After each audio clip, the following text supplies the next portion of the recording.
Welcome into episode number 38 of This Week in Wrestling. We have a lot to get to. Saturday night's main event recap. AEW Collision did some things that we don't agree with. We have a couple announcements as well that we're going to get into and breaking down all the weekly shows. And we tuned into TNA. TNA live for the first time in 8 years. This is the Top Rope Renegades This Week in Wrestling, episode number 38. Quiet on set. Places, everybody. And action.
As I said, I am excited to get in here.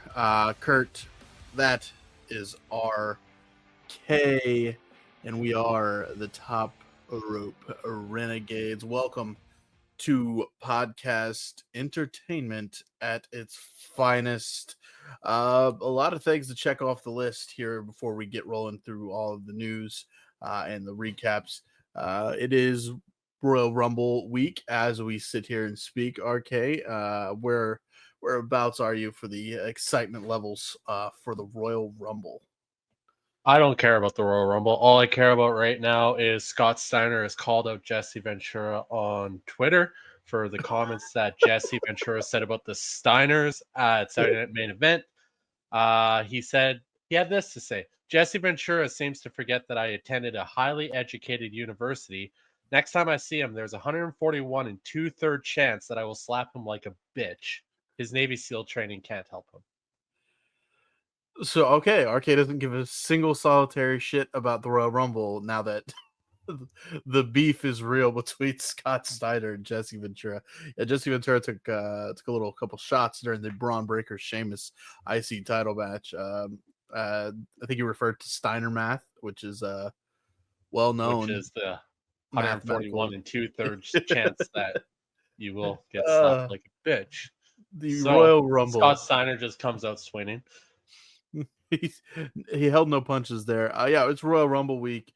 Later this week, we will sit down with good friend Kyle Wells, the host of Wells Mania. He is going to run wild with us here to preview the Royal Rumble. Myself and Kyle will both be in attendance. It's in our backyard. It was a can't miss moment. There's WrestleMania and then there's the Royal Rumble for me. Royal Rumble has always been on my list of things to see in person. And when it was announced for Lucas Oil Stadium, it was kind of got to make it, got to be there. A couple other things to hit, RK, of note. We are attempting to play video games on the channel. Stay tuned for that. We had an idea. It kind of meh. We're going to try a different way. We're not professional gaming streamers. We do play video games, though, all the time. RK, you looking forward to doing the gaming side of things? This was your idea. you wanted to dive into it and play some games Well, on the no, it channel. was your idea originally. I just brought it to fruition. Right. And now When I we've brought it up like ages ago, and then I we never did. did I anything did. with it. Now what's funny looking at it is I brought it up and then come to find out I have all of the equipment necessary. I had the equipment the whole time to do it.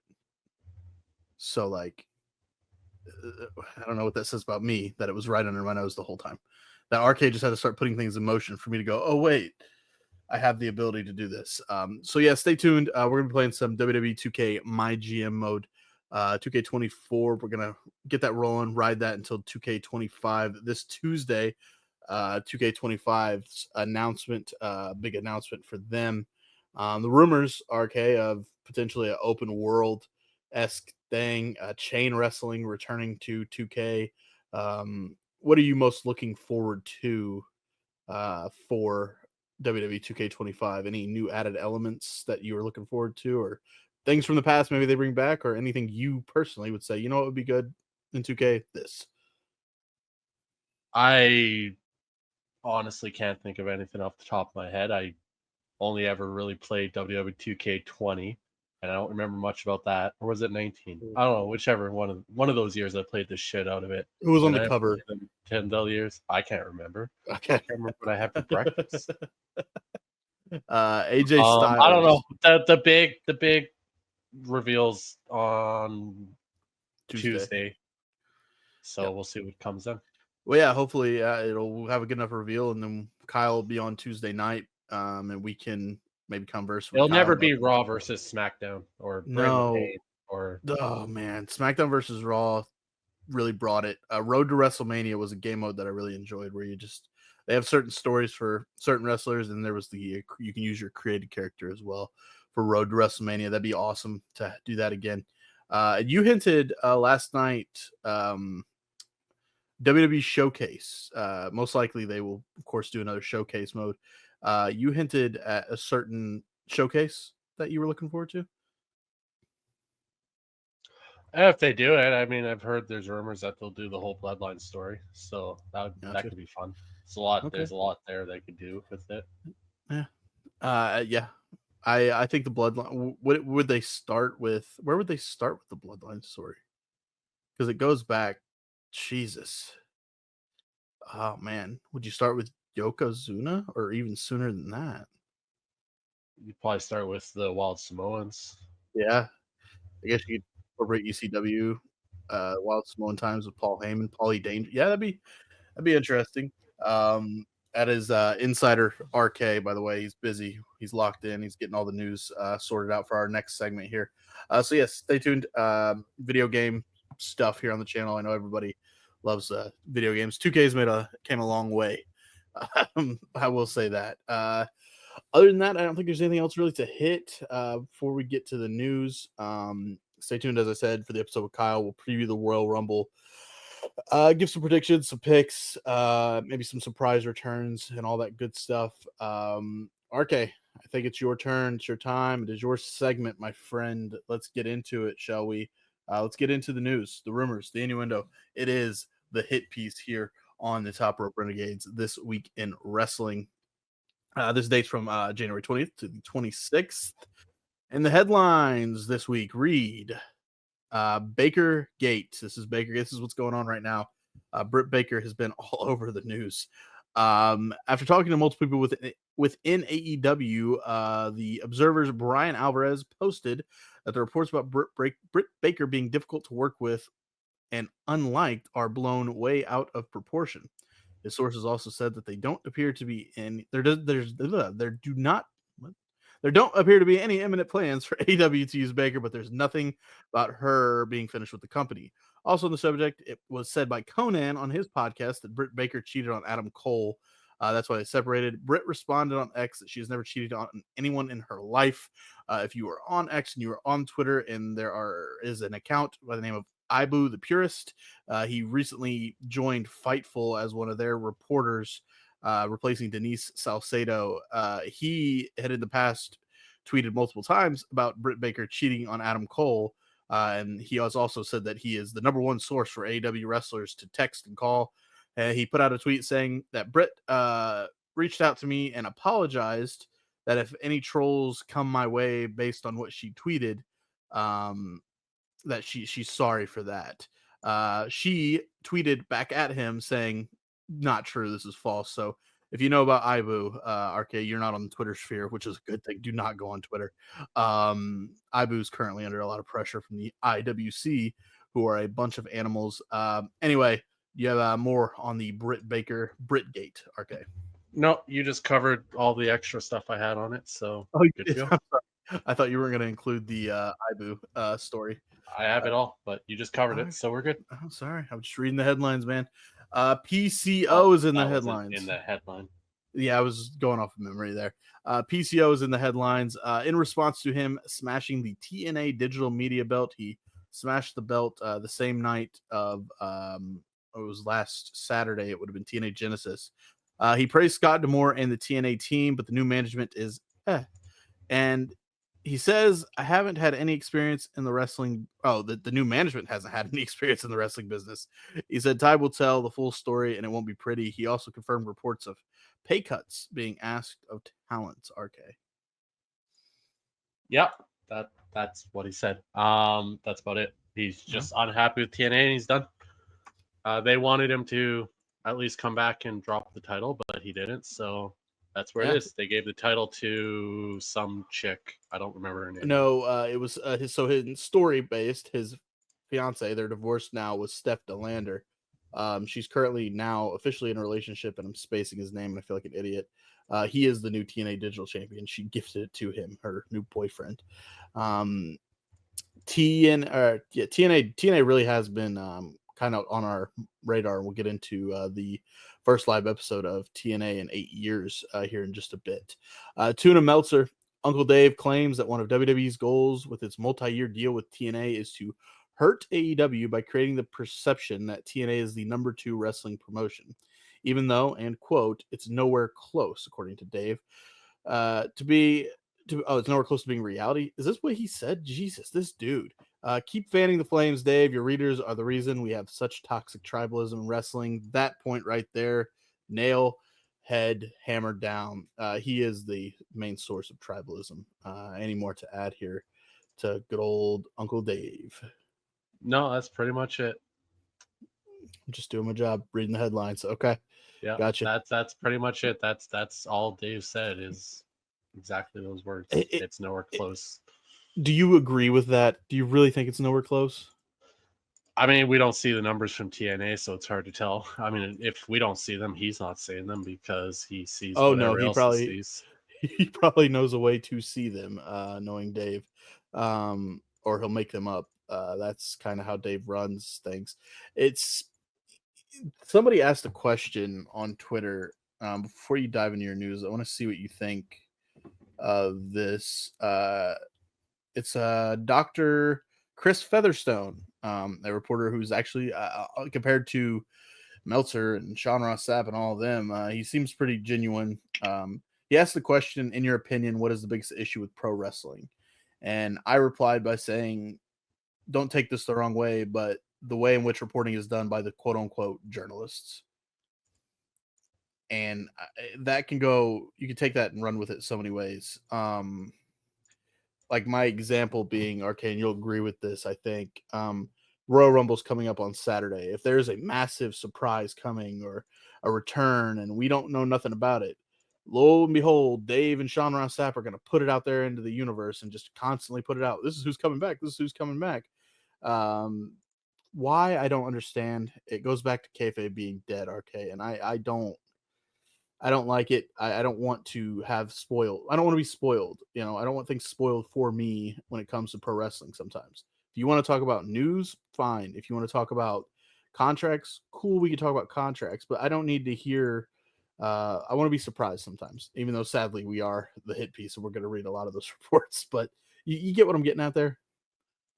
Yeah, I mean, not all the journalists, wrestling journalists, are like that though. No, I mean, you got guys like Chris Van Vliet and who just love Chris. He's out there to just, he does his interviews. He's not a dirt sheet. You're aiming towards all the dirt sheets Mhm. that seem to want to dig into the behind the scenes stuff of wrestling, which really should have they never should have peeled that curtain open, but they did. And it is what it is. But I mean, for the most part, we're still surprised. WWE keeps stuff pretty close to the vest most of the time.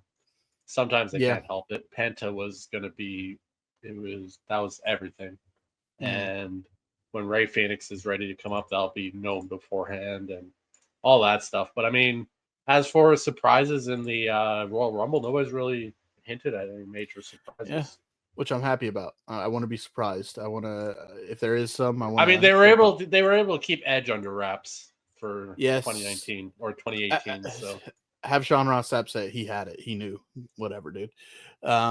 Anyway, let's get into it. RK, what do you got this week on the hit piece? Yeah, so January 20th to 26th, that's 6 days. Sunday doesn't count, but I give you the little pieces that I come up with. That's what I've been looking at for the last 15 minutes while Kurt rambled on. It's making sure I have everything, but not a lot has come out today per se. I think the only major one was it was reported that AEW Dynamite was streaming in the top of the sports for HBO Max. They were trying to spin the narrative that of a report that came out that we actually reported on was that they were at the bottom of all their shows, which is still true. They are one of the top streamed sports outlets for HBO Max. I'm not really sure what HBO Max streams otherwise for sports. I'm gonna look into it while you go talk. But nonetheless, they're at the top of the sports. That's great. They ain't in the top of the HBO shows. They don't even crack the top 10. WWE on Netflix, on the other hand, does crack the top 10 of all shows. SmackDown's still currently sitting at number 4 in Canada as of today. They update their top 10s every day on Netflix. So the big thing I'm trying to bring up is somebody brought up and they said, "Oh, it's not in." There was reported that it was not in the that it was in the top 10 shows, and they posted the top 10 shows of HBO Max, and there was no AEW to be said of in that, and he got ripped apart, and fairly so, because most people can't actually read what they're told. But yeah, top 10. They're in the top sports shows on HBO, but I'm not really 100% sure what other live sports show HBO carries. Okay, here we go. The featured leagues are NBA on TNT, NHL on TNT. They'll have March Madness, MLB on TBS, U.S. soccer, cycling, and college football.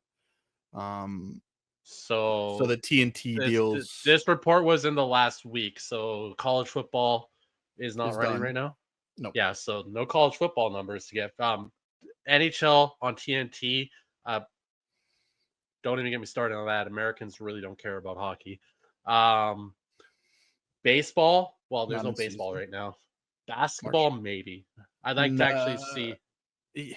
I will. I follow a little bit of basketball. From everything I've seen from basketball this year, their numbers are down big time in the NBA this year. So I'd like to see nobody has actually posted. They just said they're in the top sports shows on HBO. Nobody's actually posted what position they're in. I'd like to see what that actually is. But there ain't a whole lot of sports going on right now. Right. And once March Madness rolls around, you ain't getting above March Madness in the States. No, not and a once chance. College football is actually running, you ain't getting ahead of college football. Yeah. So take your moments while you can, AEW, but you're still not. You said it was the past week, right? Is what they said. Yeah, past week. There was I think one U.S. soccer game, and it was a friendly against the team, I think an island team. And I love soccer, but I think the more people will watch professional wrestling than soccer. So it shouldn't be that hard to beat a U.S. soccer team that's not playing their big stars. Soccer is the biggest sport in the world. It is, but it's U.S. soccer, and they're playing. They're none of those stars are playing. It's all MLS players. It's January time for soccer, so they don't have any big names that play. So I would assume they probably did beat U.S. soccer. But other than that, I don't know. The reports from NHL on TNT is they're having big numbers in the United States this year. Sure. All I'm saying is I'd like to see actually where AEW sat. The actual number. Everybody's just reporting that they sit in the top of the sports shows. Well, if there's only 3 sports shows that week, yeah, I guess you would be considered the top of them. If you're going up against cycling, I think you got a shot. But yeah. So also it was reported today that, and everybody ran with this the wrong way. Amazon Prime is in discussions with AEW or Warner Brothers to carry AEW pay-per-views moving forward. Everybody took it as, oh, look at this, Amazon's getting in the game. They're going to show all. No, it's just the pay-per-views, and it's just a partnership with Warner Brothers. AEW actually doesn't see any of that money; it goes to Warner Brothers. So no, it's not Tony Khan making this deal. It's Warner Brothers making this deal to get the pay-per-views out on Amazon, just the pay-per-views. But everybody's like, "Oh, look, Tony Khan making stuff happen." It's like he ain't doing shit. It's Warner Brothers trying to make more money. Have you tuned Because into? they're probably like, "Holy fuck, we're actually losing money on this deal. We need to sell some of this shit." Have you tuned into live shows on Prime? No, I refuse. By the way, so the NFL had Prime games this year, and when I went to Prime, tuned in, it's horrendous. The quality never is good, and this is not just me saying it. It's been everybody on the internet's like, why is the quality just terrible when you tune into live on Prime? There's some good Prime shows, but no, live streaming on Prime has not gotten good reviews. I hate the fact that I got to order my shit from Amazon that I want, let alone paying them any money to watch shit on there. The Canucks have played twice on Amazon, and it's not on Sportsnet when they do, and I'm pissed by it. So I go find an illegal stream because it's like, fuck you, I'm paying Amazon $14 a month so I can get my package a day earlier and I can watch 2 hockey games a year. Just to think about it a little more, if they do air their pay-per-views on Prime, is that just another source of where you can watch the pay-per-view, I assume? They're probably still going to air them on Max. Yeah, it's just, on Max Warner Brothers is just looking to get money. If they sell it to the streaming rights to Amazon to stream it, they'll get money from Amazon. They're probably looking to recoup some of their $3.8 million a week they're sending to that sinking ship. I wonder if AEW pay-per-views will be on YouTube again this year, or if it's all going to be on Max now. No, you still have to pay for them when they're on Max, I think. Yeah, I know you have to pay for them even if you have a subscription to Max. But I didn't know. So yeah, their pay-per-views are going to be everywhere, I would imagine, because they're still. You just got to pay for them. Yeah, that makes sense. Monday, January 20th news. Solo Sikoa promo on the January 17th episode of SmackDown, where he went to talk and then just left, was a topic of hot debate throughout the day leading into the show. He was originally supposed to open the show to address the loss to Roman Reigns, but they went with the mid-show promo instead, where he just left. Personally, I think that was a better way of doing it. It just, I want to see where they go with this. There's rumors that they're going to drop the Bloodline moniker from him, Tama Tonga, Tongaloa, and Jacob Fatu. And as we all saw, Jacob Fatu could just go out on his own now. Yes. He'll be perfectly fine. But I am intrigued to see what they do with Solo moving forward. I think that they could still make something out, use him. I mean, he's absolutely he's grown probably one of the most impressive amounts in the last year of any wrestler. From just being a bodyguard to being top billing main event superstar. And he grew. It was impressive. I really like Solo a lot. Kept the Bloodline story going on his back.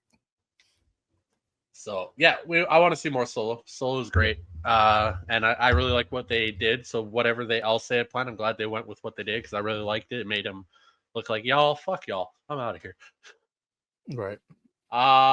It is believed that AJ Styles' contract was coming up soon before he got injured, and said injury could mean the WWE may add injury time to that contract.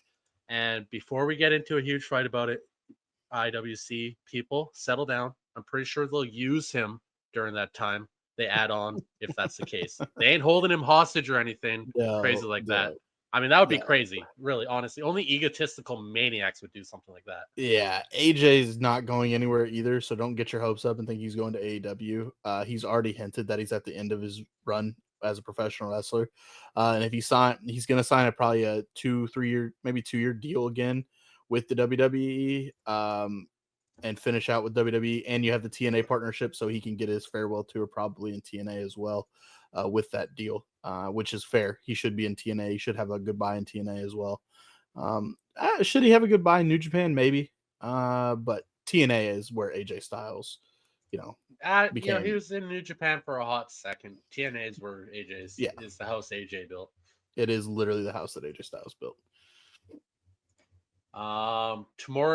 Tomohiro Ishii was injured during his January 18th Collision match, but it is believed to not be serious. Personally, I find it hard to believe that anything could break in that man's body. He can get hurt. Ishii can get hurt. What? I find that really hard to believe. So he probably took like a bump and was like, "Oh, that I'm a little stiff, guys." He for the first time in his career, he's like, you know what? Something's not right. We're good. I'm good. Sean Ross Sapp responded to a question regarding Camille's AEW status during a Forgetful Q&A podcast. He said, she's under contract, but I've not heard anything regarding her on-screen future since shortly after she quit, quote unquote, working for Mercedes Moné. He also goes on to say that some in the company wanted to wrap that storyline with a match between the two, but obviously that never came to be. Kurt, honestly, just another talent in AEW that has got thrown away after working a program with Mercedes Moné. You either get pushed to the side or you go to a different company. That's for damn sure. Man,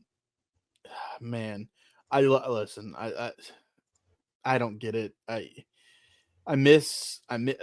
thought Sasha was one of the greatest women's wrestlers in the world, if not at one point the best when she was rolling as Sasha Banks.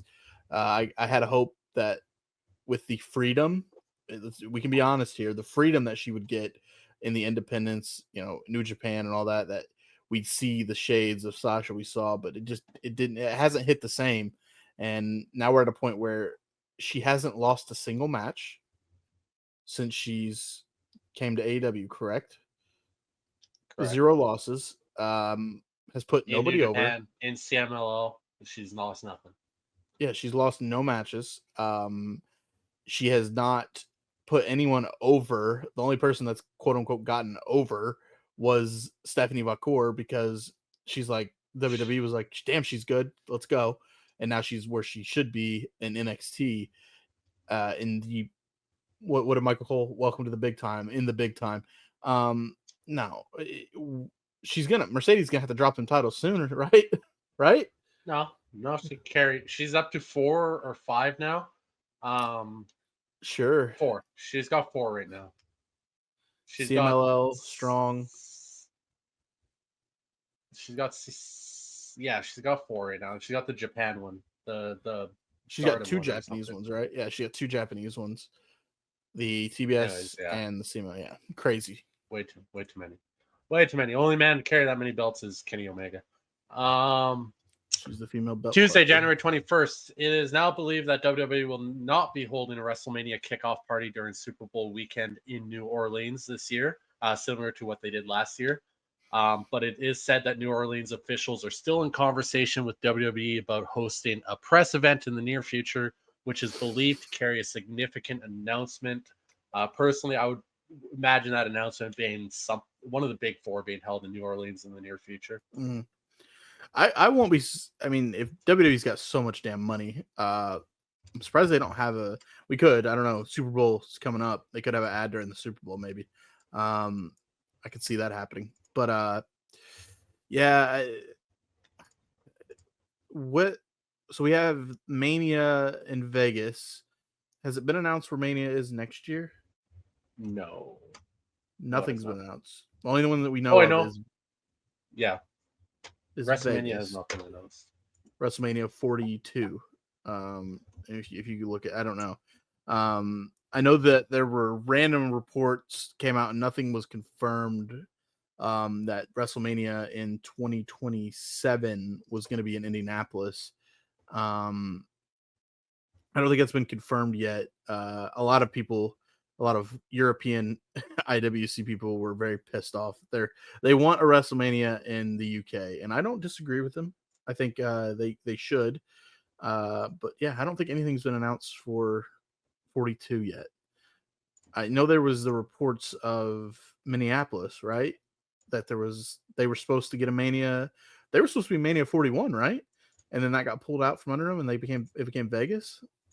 I don't know if it got pulled out from under them. I don't think anything was signed. Well, I remember the mayor came out and he was typing it up, and then next thing you know, it was going to Vegas. So I don't know. Yeah, no, nothing. No WrestleMania is reported for the future yet anywhere. Well, we'll see. PW Insider says WWE is talking about adding a top TNA star to the men's Royal Rumble match this year. Yeah, no duh. Yeah, we think we know who it might be.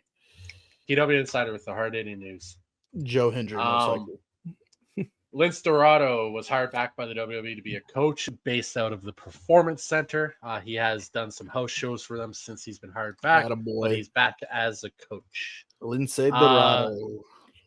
Lucha. News from Wednesday, January 22nd. Corey Graves was reportedly booked for this week's NXT late Monday night. And moving forward, there should be no reference to the now deleted tweets of his from the previous week. My personal guess is it was a situation of he was a little pissed, and instead of talking to management about it all and what the future will look like, he went rogue for a moment. I feel either they have hashed things out, or it was as simple as you have a contract, honor it, or sit and do nothing until it expires. Hopefully, it's the prior, and they hashed it out, and Corey Graves hasn't thrown his career away. But we'll see. He might have just been told, hey, yo, figure it out or go home. I think we can both agree that we were watching NXT with the 3-man booth. We were kind of skeptical. 3-man booths are always kind of rough sometimes. It was actually a really good NXT with Corey this past NXT. He's doing his job. And whether he's happy about it or not, only he could tell you that. And for now, they're just back to business. So I like to imagine that he put out the tweets, got off his airplane. He's at home sitting with Carmella and their child and having a good time. And his phone rings and it just says Triple H. He's like, I got to take this one. And Triple H is like, here's the deal. Do your job. All right. If you don't want to do your job, go ahead. But you're not going anywhere. And this is what we have for you. He doesn't have a hard job because once Pat McAfee leaves again, guess where he's with? Michael Cole. Monday Night Raw. You'll be all right, Corey. Jade Cargill continues to work out of the Performance Center, readying for a return whenever that might be. A lot of people are saying WrestleMania. You don't think Rumble? You don't think she's a Rumble trip? There's no reports of anything, so unless it's a complete surprise, but she's been working out for 3 weeks straight now at the Performance Center, so could be. Jordan Grace was spotted as the Performance Center this week as well. Some have been saying that she is heading to NXT when it's official with her status with WWE, but I feel like she personally belongs on the main roster right off the hop. Agreed. To shake things up, make it different. We can only get so many Rhea Liv matches and Rhea Nia Jax matches. We'll talk about Saturday night's main event. WrestleMania 43 is rumored that it could be heading to Indy in 2027. You stole that news a little bit earlier, but I'm going to read it anyways. No, Update as of yesterday. The Observer says rumors of this aren't true. Dave Meltzer says the city will get a WrestleMania in the future, but it will likely be in the early 2030s. I'm just going to flag this report for future reference. When it comes out. Yeah, 2027, WrestleMania in Indianapolis. And then Dave will be like, well, I said maybe. Fucking clown. A source is claiming that AEW had plans to run Ring of Honor Supercard of Honor in Las Vegas on WrestleMania weekend, but those plans have been called off. Even if there was truth to that, why would AEW even tempt that? Well, maybe a midweek card would work with the amount of fans in the city looking for stuff to do, but still, knowing Tony, he would book it Saturday and say something like, if you're looking for a place where the best wrestle, come to a Ring of Honor show on WrestleMania Saturday instead. Yeah, if they want to run a show in WrestleMania week, that's a lot. I mean, how many freaking wrestling companies, independent shows, they go? It's WrestleMania week. People are in town and they want to watch wrestling. So Tony would run it on Saturday, guaranteed. But Tony would run it on Saturday. He would do a Saturday and they'd be like, "We're going to do a special Collision airing on Sunday too." Dropping volume, Matt. Okay, now you're loud again.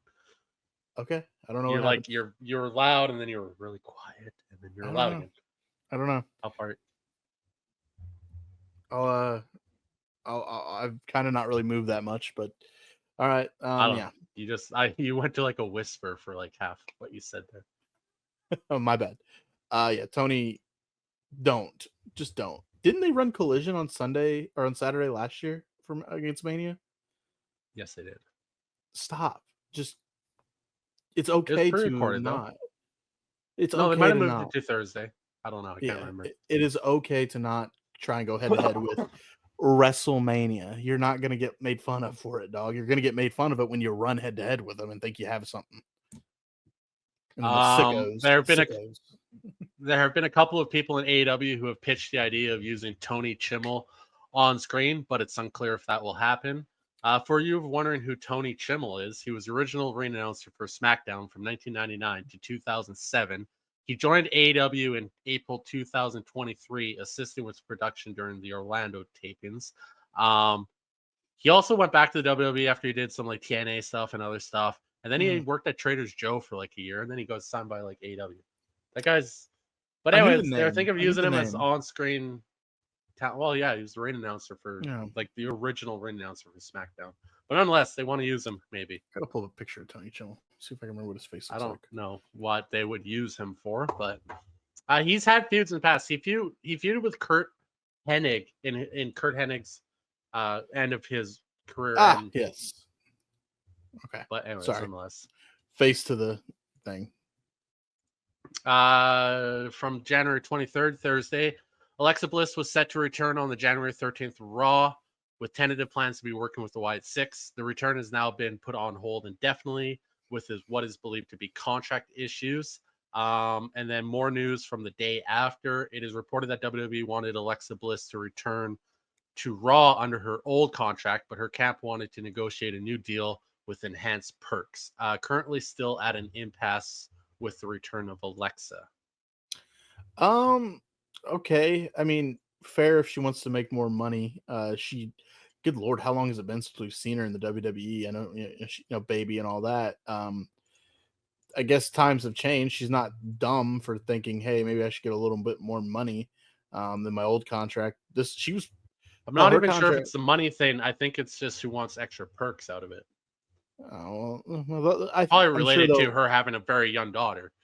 Yeah, they'll probably figure it out. They'll figure it out. And if they don't, okay, it'll keep on going. If she did come back, I didn't really want her to be a part of the Wyatt story. If I'm being honest, where else would she go? She's 100% going to be part of the Wyatt Six. That's not even a question. No, I don't think so. That was not over. That was far from over when she left. When Bray Wyatt, all that stuff. It was. Well, yeah, I know that, but I thought the Wyatt Six that six was just the holding spot for Bray. Probably, but that doesn't mean that they can't have some sort of program with Alexa. That story is far from over. I want to see it.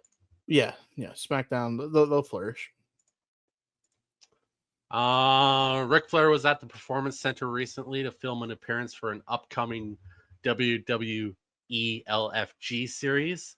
WWE LFG is an American reality television series. The series is scheduled to premiere on A&E in early 2025, replacing NXT Level Up. According to WWE, LFG stands for Legends and Future Greats. The series will involve rising talent competing for a WWE contract. The competitors will be mentored by WWE legends including Triple H, The Undertaker, Shawn Michaels, Mickie James, and Booker T. Okay. I would like to watch that, I will say.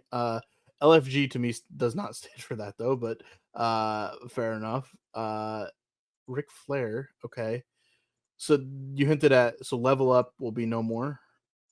Level Up is no more. They're doing a reality show where people will compete for a contract in WWE. So it's tough enough, kind of. It's basically tough enough, more or less. Okay. I mean, reality TV is reality TV, and it'll be on A&E. Okay. Schedule your DVRs. The Royal Rumble this year currently sits at 4 matches, with the recent addition of the tag team 2 out of 3 falls match, which should be an absolute banger. Current rumors are that there may be one more match added to the feature, which is hinted at it will include one of the women's secondary titles. Okay. Do you feel that where we're at, if you don't include one of the women's secondary titles, that's a good amount of matches for the card? 2 Rumble matches and 2 matches that are probably going to take up a good amount of time. Cody, Kevin, and the tag match. I mean, Cody and Kevin will probably go 20 to 30 minutes. the 2 out of 3s will probably go around 20 to 30 minutes. The Rumbles go about an hour and 10 each. Yeah. I don't know. For a big 4 pay-per-view, I think you got to push that 4-hour mark. Yeah. So I think throw one more match in there. Wouldn't be mad about it. News from Friday, January 24th. Rumors say that significant discussions have taken place about Nikki Bella's in-ring return to WWE. I saw this. There's a strong expectation from multiple WWE sources that it will happen sooner than later. Nothing further on that other than I think she will be in the Rumble. Yeah. Not a lot of but announcements for the Rumble. It is being talked about her coming back more full-time, though. Okay. I mean, not a lot of announcements right now for the Women's Rumble, which people have talked about on the IWC.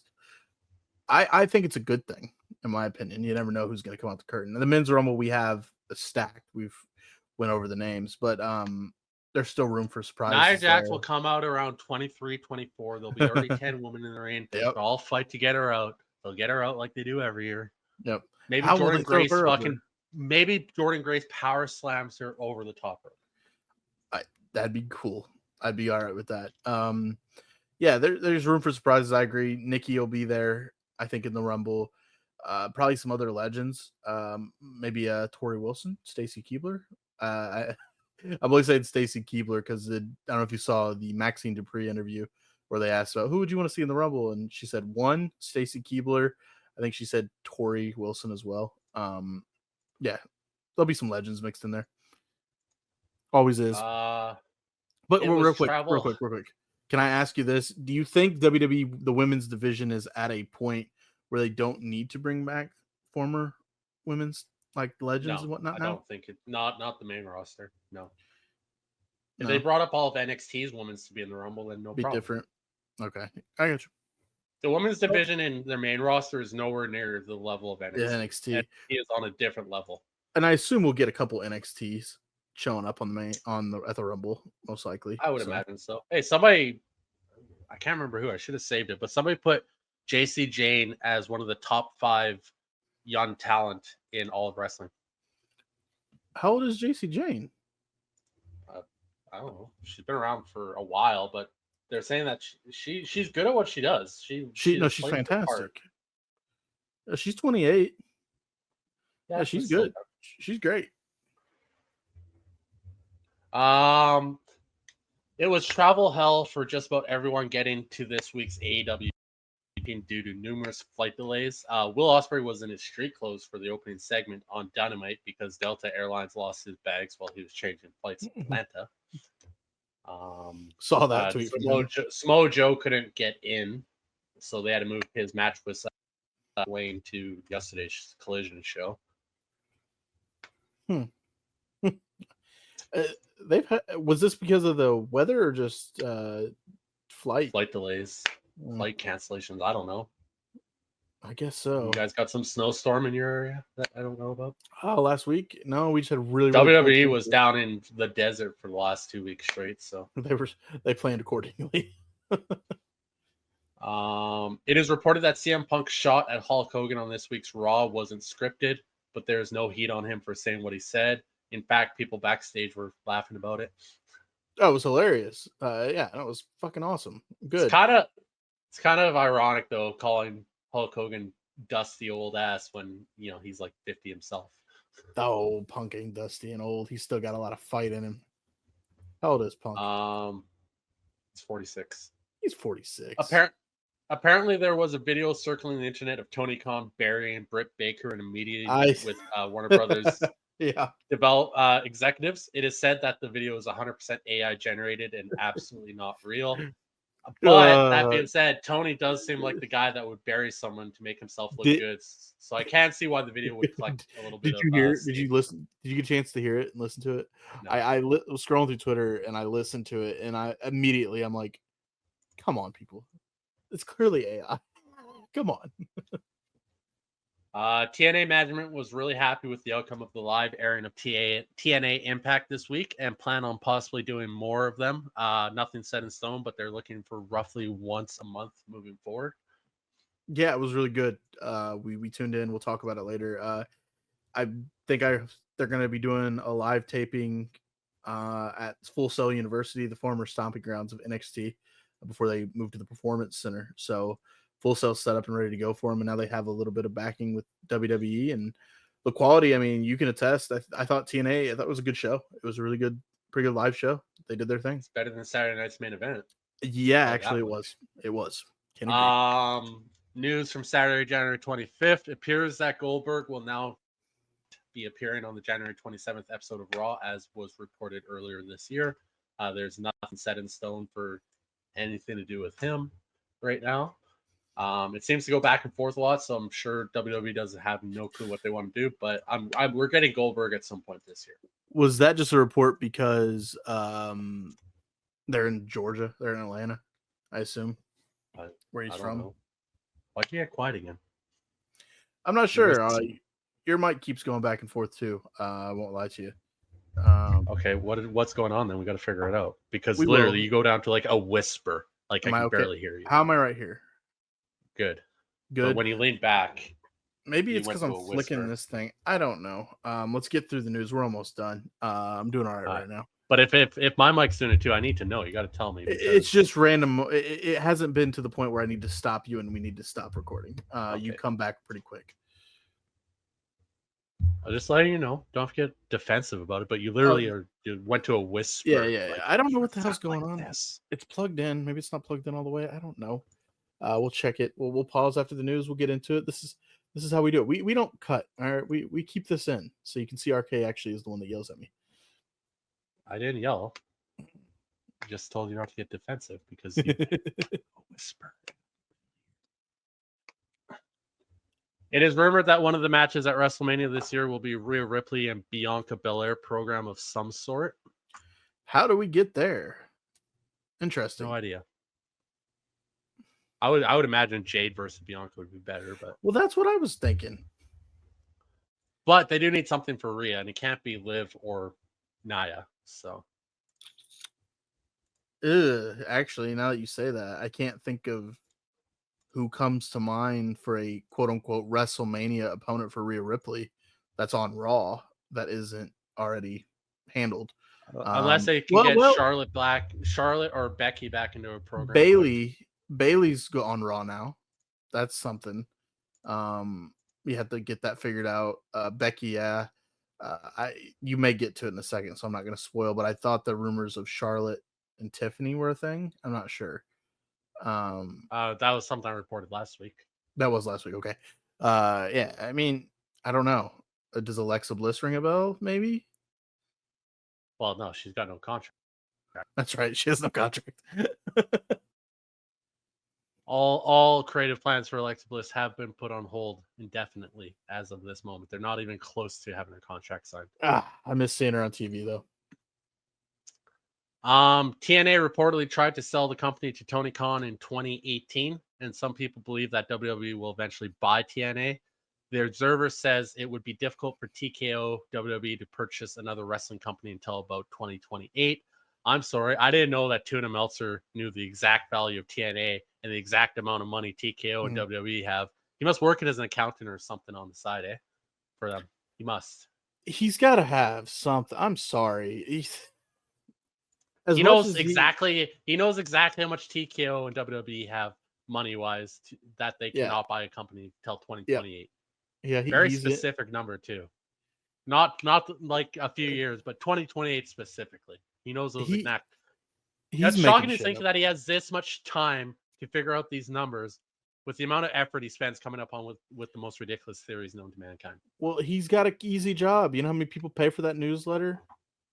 I don't have the exact number, but enough people to where he clearly is fine. I would imagine it's probably enough money that he could buy a wrestling company around 20 to 31. Give or take, yeah. 32 maybe. Yeah. I hear you though. It is said that Hulk Hogan was never actually booked to appear at Saturday Night's Main Event, and he was always unavailable because of his son Nick was getting married the same day. It could have used him, honestly. It was reported that younger AEW talent were barred from working any wrestling shows in Las Vegas this upcoming week. That has been adamantly shot down by people in AEW.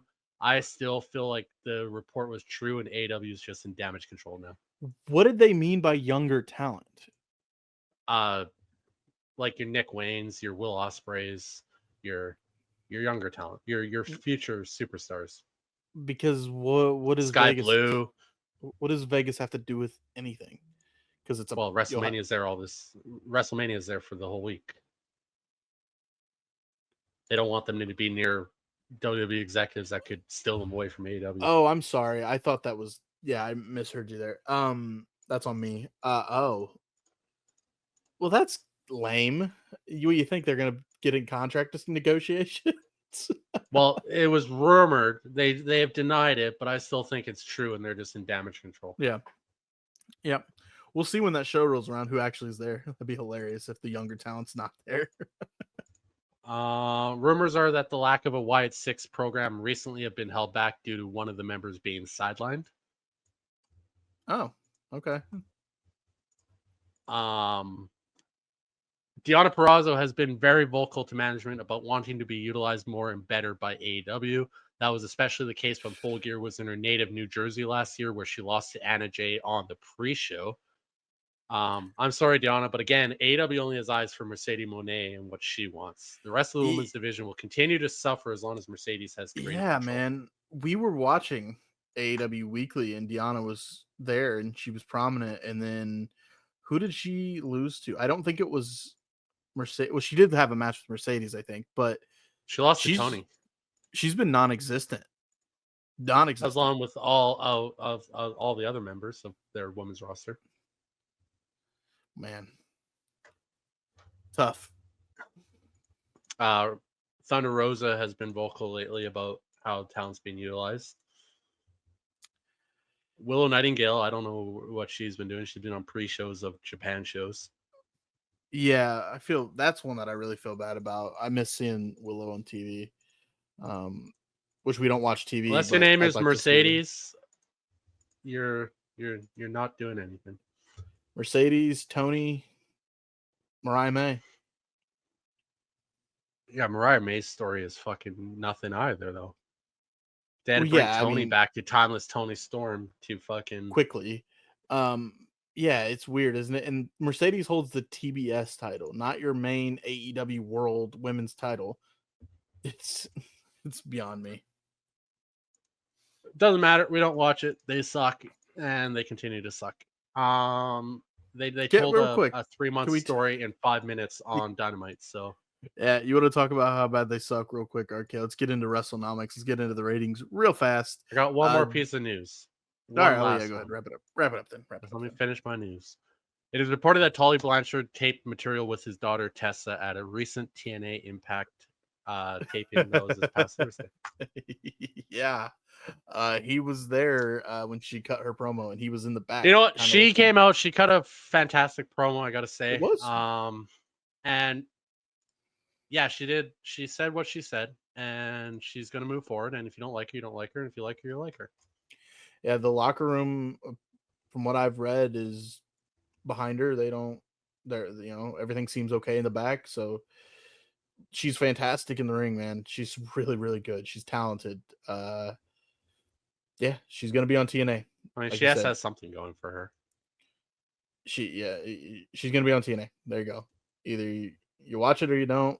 She's gonna be there. She's gonna put on good matches. Her and Jordan Grace at Genesis was a fantastic match. Yeah, she's good. Looking forward to see what she does next, and yeah, keep putting on good matches, and yeah, stay off of social media. That's all I got for Tess.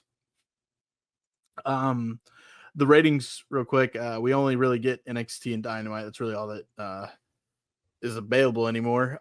Friday Night SmackDown was available though, from the USA Network. They did about 1.4 million, 0.42 in that rating. Collision nosediving some more on Saturday the 18th with a 342,000 with a 0.1. so 0.10. But NXT on the CW network from this past Tuesday, RK, 812,000 viewers with a 0.22. Wednesday's AEW Dynamite, 655,000 with a 0.19. NXT, I think it's the theme now, man. NXT is getting more viewers every week than Dynamite, and people are so butthurt about it on the internet. That doesn't matter. Numbers don't matter now. Demo matters. But now the question is, okay, what does Meltzer have to say when NXT beats them in the ratings and then beats them in the demo? So now what, Dave? Now what is the reasoning? Well, he hasn't said anything, so. Yep, he has not. He has been radio silent because I think the answer is he has nothing to say. Yeah, it's NXT. They're killing it right now. They really are, and it's showing by the viewership numbers. And there was really nothing special promoted. I mean, I know we had The Rock showed up on Tuesday, which was hyped up. That did 798,000 on the 7th of January, right after the debut on Netflix. They did more on this past Tuesday than The Rock being on there. So something's changing on the CW network with NXT. They're getting viewers. They're getting a lot of viewers. Yeah, well, I think there's a few more eyes on it now, and they're doing stuff that's entertaining. Mm-hmm. So, yeah. 100%. All right, that's it. That's all you got for the news. Nothing else to report. I got nothing on my end. Just really just your segment. I read the numbers. Nothing has crossed my mind that you didn't hit. So let's move forward. We got Monday Night Raw. We got Tuesday's NXT. We're not talking about AEW on Wednesdays, but we do have TNA this week to talk about in SmackDown, Saturday night's main event, and all of that good stuff here on the Top Rope Renegades this week in wrestling. This is episode number 38. We're going to take a quick break, and when we return, we'll dive into Monday Night Raw.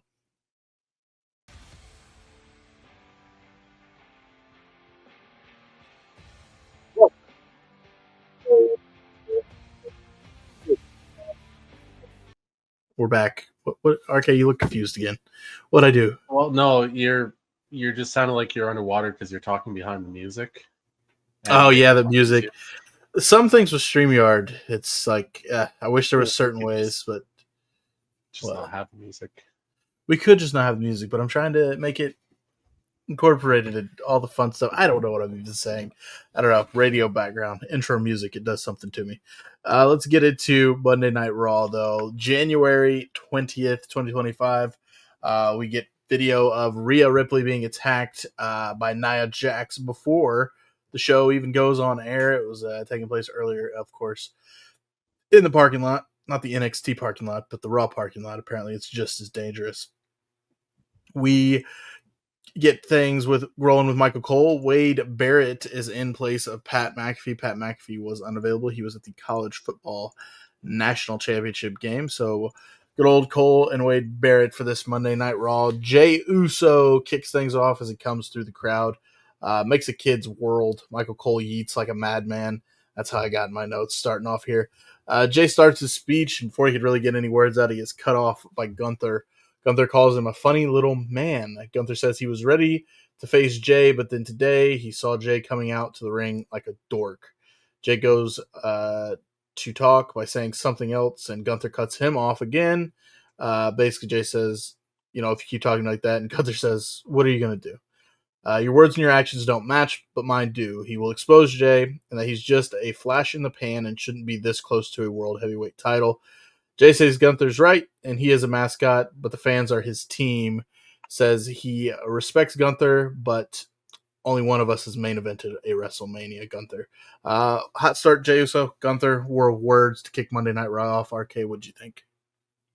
Yeah, well, let's go back to that opening where Nia Jax jumped Rhea Ripley.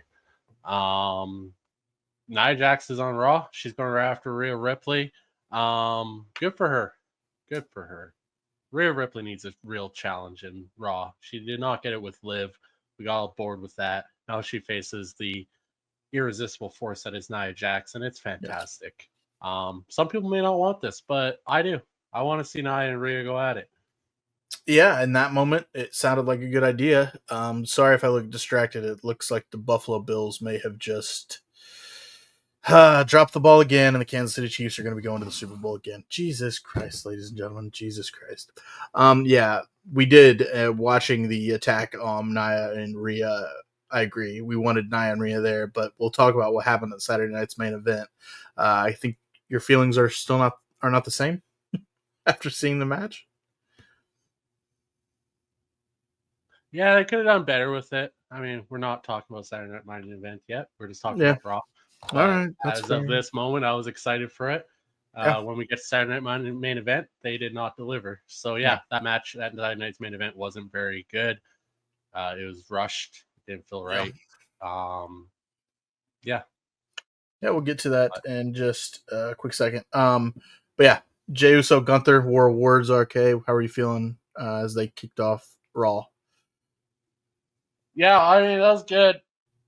Jey Uso's over. I like Gunther, what he did. Just, talking down to him. He's done that 2 weeks in a row now. The line that really got me that you missed out on was Gunther basically said that he might as well be fighting Jimmy Uso at this moment. And that really sent Jey off because basically, Jimmy Uso's kind of been known as the class clown, where Jay's been more serious and he's pretty much just referred to him as that. So I like that a lot. Gunther continues. He kills it on the mic every time. Probably one of the best old school heels kicking around.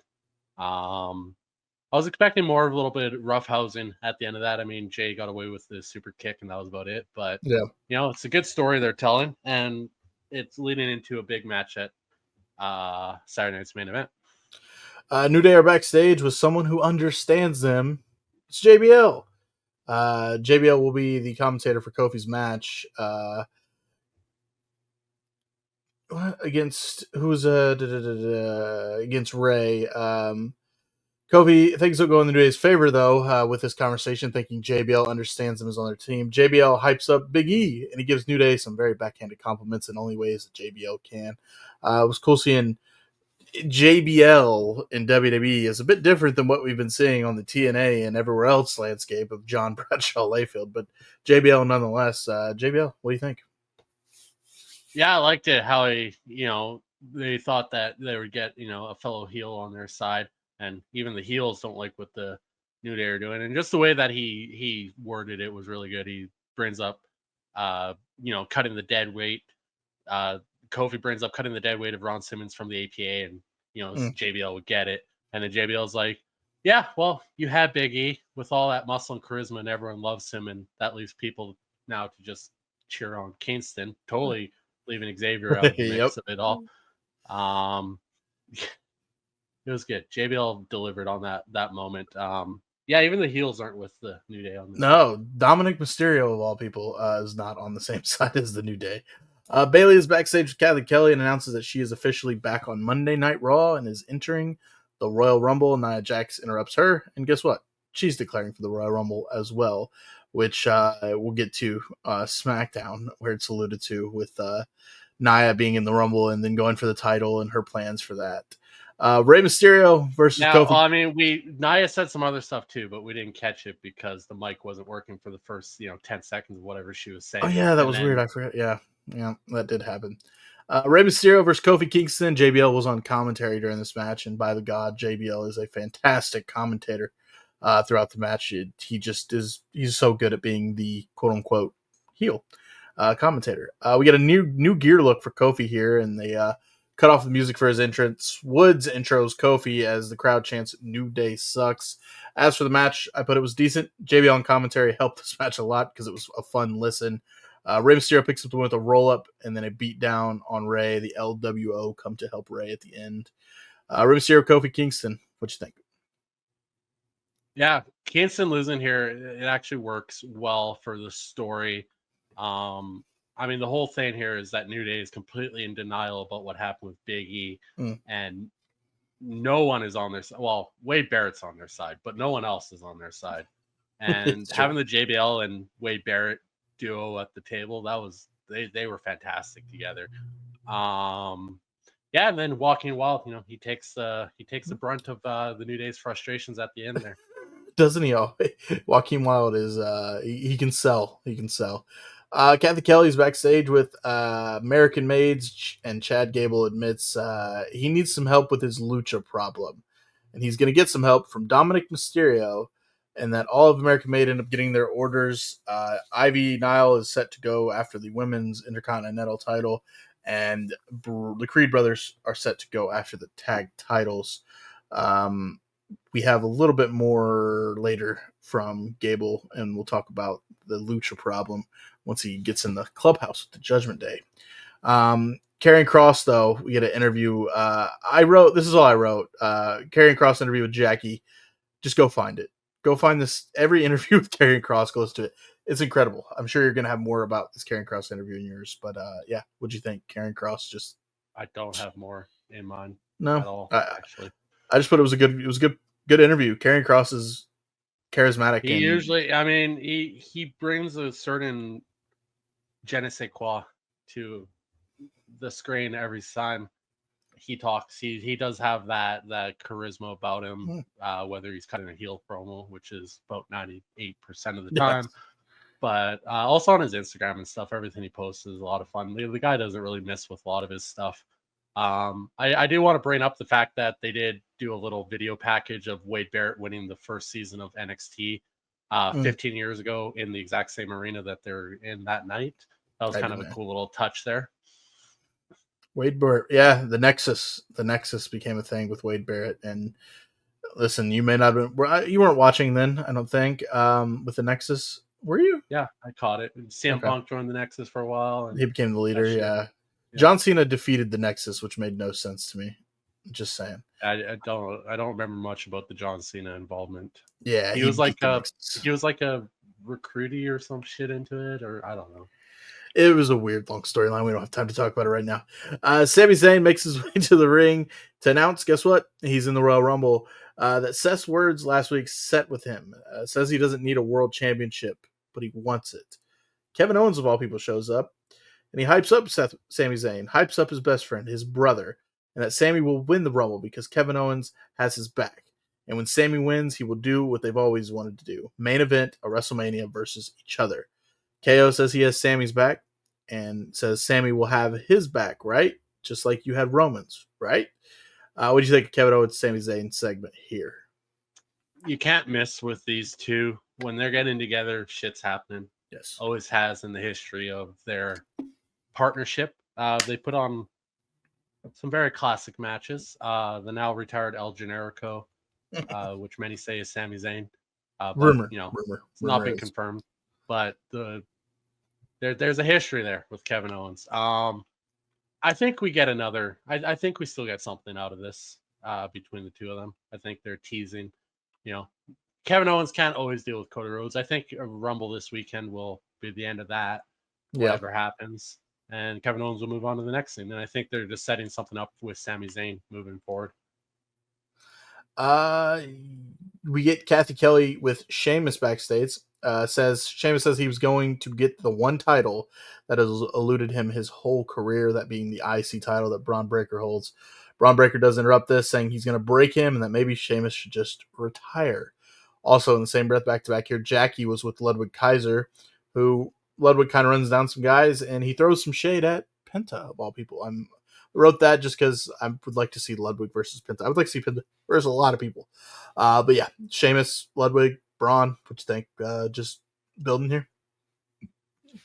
Yeah, just backstage for building for the Saturday Night Main Event. The interesting about it, and I like it because it makes Breaker look strong, is usually when Sheamus shoves somebody away, they're shoved away, but Breaker just shrugs it off and laughs at him.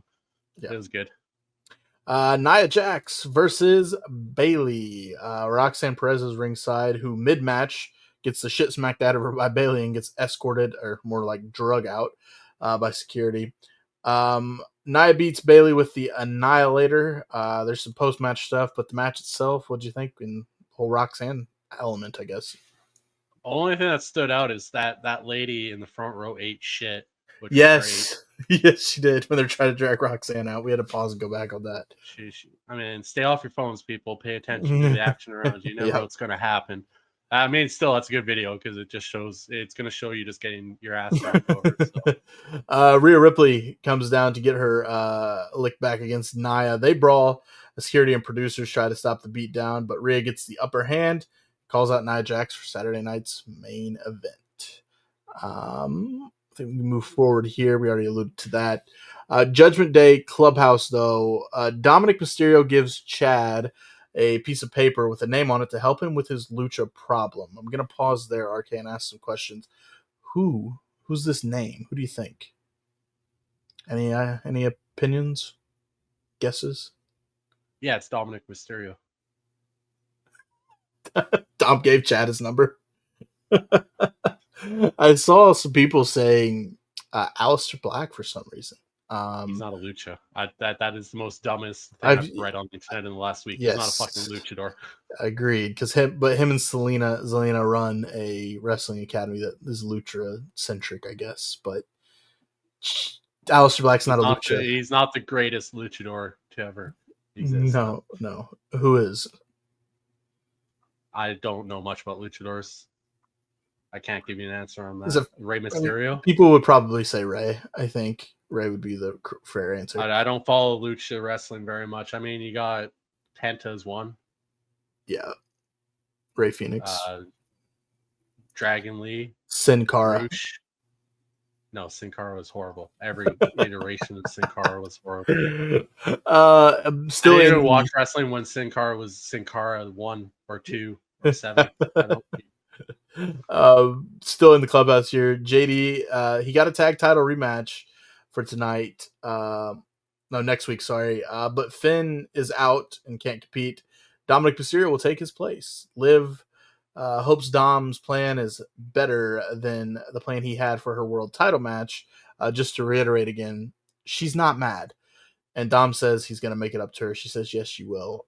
She's not mad still. Liv is not mad at Dom. But yeah, title rematch-ish for JD. Dom stepping in next week to team with Finn to take on the War Raiders. What do you think of all that? Liv's not mad. Well, I mean, Liv did come out on SmackDown wearing a Dominic and Liv shirt. So, I mean, yeah, she's not mad. She's not. She says she's not. We believe her. Sammy is backstage and runs into Seth Rollins, or Seth runs into Sammy. Sammy says he appreciated their talk last week. Seth says he knows. And when push comes to shove, that in the Rumble, Seth will toss him over. Sammy says, not if I toss you over first. In the background was Karrion Kross as well, eyeing this conversation. Something of note. I feel like him and Sean Spears just go to the same school. Creepy. Also, just little video packages before that whole segment. The Notre Dame football coach is apparently a huge fan of wrestling. Marcus Freeman. Shout out Marcus Freeman. Yeah, I don't include video packages when I take my own notes. What do we got here? Pete Dunne versus Penta. I wrote Penta's got Pyro in his entrance now. Great match. Both guys are just fantastic in the ring. Do you see the behind this footage? Triple H setting up the pyro for Penta of how it should be done. Oh no, not the Pyro one. I thought you were talking about his debut one. I saw that backstage video. I haven't seen the new one. Yeah, I have to check that out. He was going through the setup for his pyro and how it should look. It was kind of fun. That's backstage stuff we like.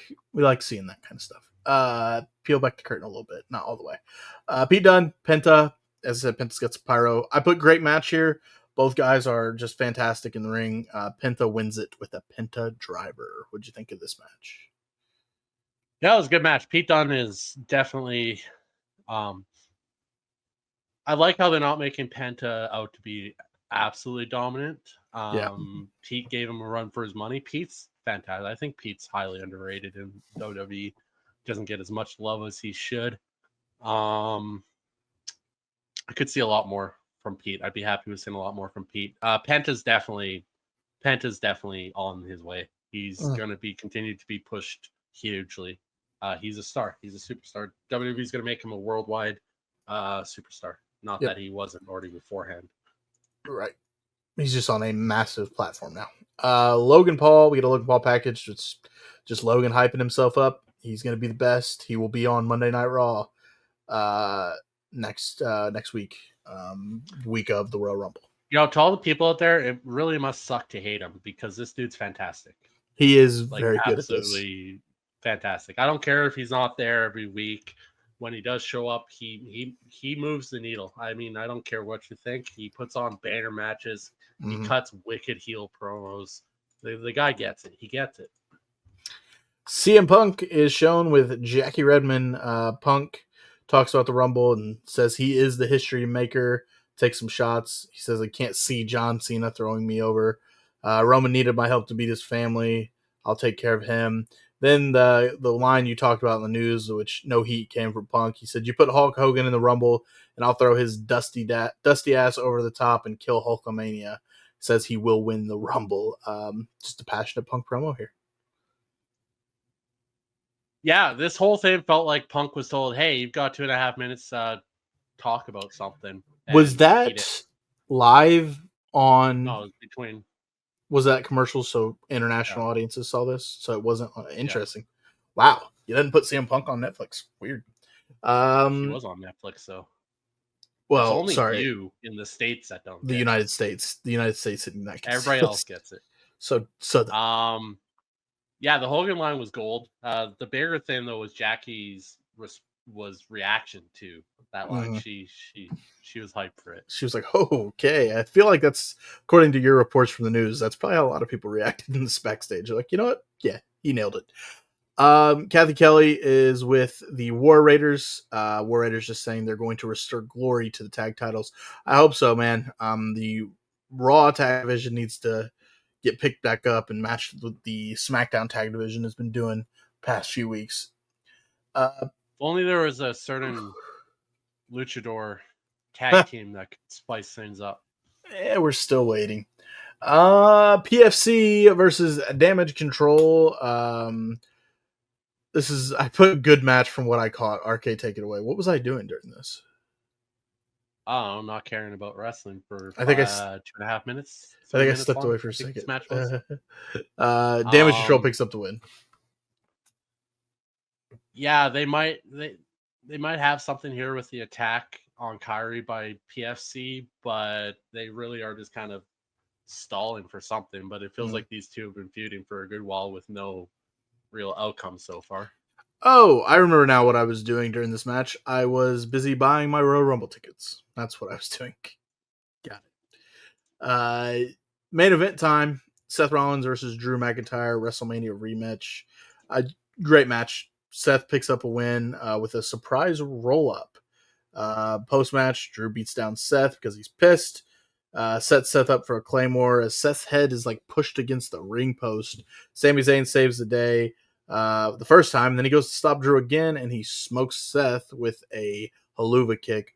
A lot of chaos at the end of that match, but the match itself was pretty good in my opinion. RK, what's your takeaways from all the chaos in the main event? Oh, it's good to see Rollins get a bounce back win after last week. Drew McIntyre losing here doesn't really affect anything so close to the Rumble. The Rumble is what's mattering at this point. Yeah, a little bit of everything for everyone in this match. You got two of the best in the business right now going at it as your main event. You're not really going to have a whole lot to complain about. Yeah, just, man, looking forward to the Rumble still. Those three guys are going to have moments. I don't know about you when it comes to Royal Rumble. I like those moments where storylines have built over years, and even storylines that aren't prominent every week on TV. But when you see these two superstars cross paths and have a little stare down, and us as wrestling fans go, oh, I remember that. Yeah, this seems to be one of those that's going to be pretty interesting. Looking forward to that. Anything else to add from Monday Night Raw? Yeah, well, the post-match of that match where McIntyre attacks Rollins, Sami Zayn comes out for the save. The whole haluva kick that was aimed for Drew McIntyre, and he moves out, and Seth takes it instead. Which is interesting. I like it because, one, Seth and Zayn have this interesting dynamic right now where, like, do I trust you? Do I not trust you? Was this on purpose? Was this not on purpose? It works, and they're just leading little breadcrumbs for shit that can happen in the future. Pick it up at any point, and it's good. It's what WWE does best: is they can set up stuff without actually setting stuff up. It's great. The the breadcrumbs are everywhere in the WWE. Moving along here, we got the Black and Silver brand NXT. January 21st, we kick things off with, hey, guess what? Corey Graves. He's right where he wants to be, is what Corey Graves said. And I think we're leaving it at that, RK. Simple as what you said in the news, just moving forward. Yeah, well, like I said, Triple H probably told him just to, suck it up. You're a grown ass man. You got a job to do. Go do it. First match of the night, we get into it. Tony D'Angelo versus Ridge Holland, the NXT North American Championships. Sean Spears appeared. The finish comes when Brooks and Nico brawl with the family ringside.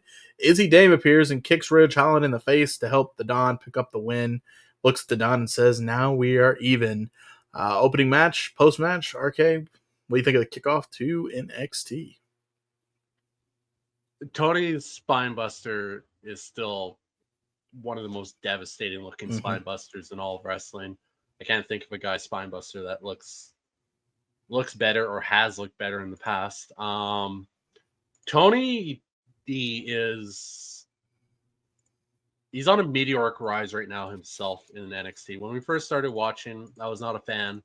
I thought he was slow, and I just didn't think he had it. And then out of nowhere, he picked up all this momentum, and he took down Oba, and now he's he's going to be NXT champion by the end of this year.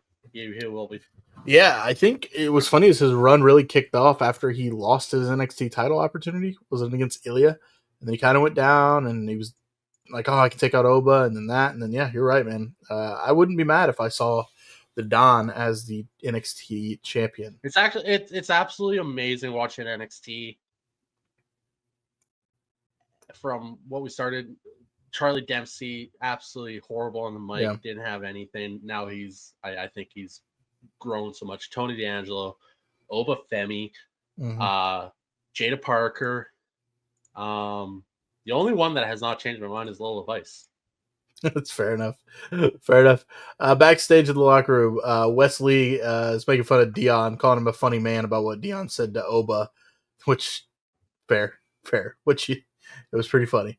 Dion says he can pick up a win against anyone, even a former champion like yourself. Trick Williams walks in, and Wes says, speaking of former champions, from the pit house to the outhouse, and Trick smacks the ever-loving shit out of Wesley here. Wes sells the hell out of this, by the way. He is all over the locker room, falling and tripping. What'd you think of this locker room segment? Yeah. Trick Williams, man, like I don't know if I get the hype. I don't know if I do. Still on the fence about it. Like, he's got the look and everything, and I feel like he hasn't developed. We were just talking about that he hasn't developed in the past year from what he has been. It just feels like he's already peaked. I don't know. He doesn't. I don't buy it. But that's just me. The dude's popular as fuck. Yeah. And yeah, Wesley absolutely ate that right hand, and Wesley's. He's not. I've read a lot of reports. A lot of people think that he has a ceiling, that he's hit his ceiling already. As I was just talking about with Trick, kind of hitting his peak. A lot of people say the thing about Wesley, and I don't see it. I think Wesley has a lot to offer. I think Wesley has more potential than Trick Williams, in my opinion. Yeah, that's a conversation piece. I think within the WWE, sometimes you don't have to be the greatest thing in the ring. If the crowd loves you, they're going to give you a spot. We'll see. Up next, Bayley comes out to run down Roxanne about how Roxanne is following her around, calls that just a bad plan because it hasn't worked for her. Says Roxanne is not ready for the main roster or even leading the NXT locker room. Julia comes out, though, and she says she looks up to Bayley and wants to hold the title with as much love and honor as Bayley did when she did it, and she held it. This, of course, spurs Roxanne and Cora Jade to come out. We could barely hear them talk. The booing was so loud. They were chanting, "Shut the hell up." to Cora and Roxanne. Cora and Roxanne just cut through the promo. They didn't even have moments where they stopped either, which was funny. We get a brawl. Bailey and Julia stand tall. And then what's weird is we cut straight to the locker room where there's fighting in the locker room. Jada and Carmen are arguing. There was a lot. Was this all in one quick speed? I don't know. Let's pause. Let me pause. I'm No, going they too came fast here. back from commercial and they were still brawling. They were brawling, and then they went to the backstage. Jada Parker and Kalani Jordan were arguing about whatever they were arguing about, but then Karma Petrovic interrupted them. And then Yeah, she got in a fight with Parker over Ashanti. yeah. And then they went to commercial. And then Bailey and Julia We're were still brawling with arguing. Jada Perez. Yeah. There was, yeah. Take it away. What'd you think? Just go ahead. I think I Yeah, forgot well, to I mean, for them to continue to try to set up Perez or even Cora Jade as a serious threat to Julia is absolutely ridiculous. Neither of them can hold a candle. Well, that's not necessarily fair to Roxanne. She's beat Julia before. Barely. Cora, I can give you. Roxanne's been Julia is levels above Roxanne Perez. Roxanne had a fantastic year. She did. 2024 was Roxanne Perez, a fantastic year from Roxanne Perez. You are so I still downplaying. think she's a horrible Perez. I think she's a horrible heel. I mean, you could debate that. I just think in ring she's really good. I don't know where you're. I'm not saying Julia. She's not. Well, as I mean, good if you're as booked Julia. to look good, you're going to look good. But I don't think she Fair enough. realistically can beat Jordan Grace. Realistically, beating Julia is none of that is realistic. Realistically doesn't count when it comes to professional wrestling.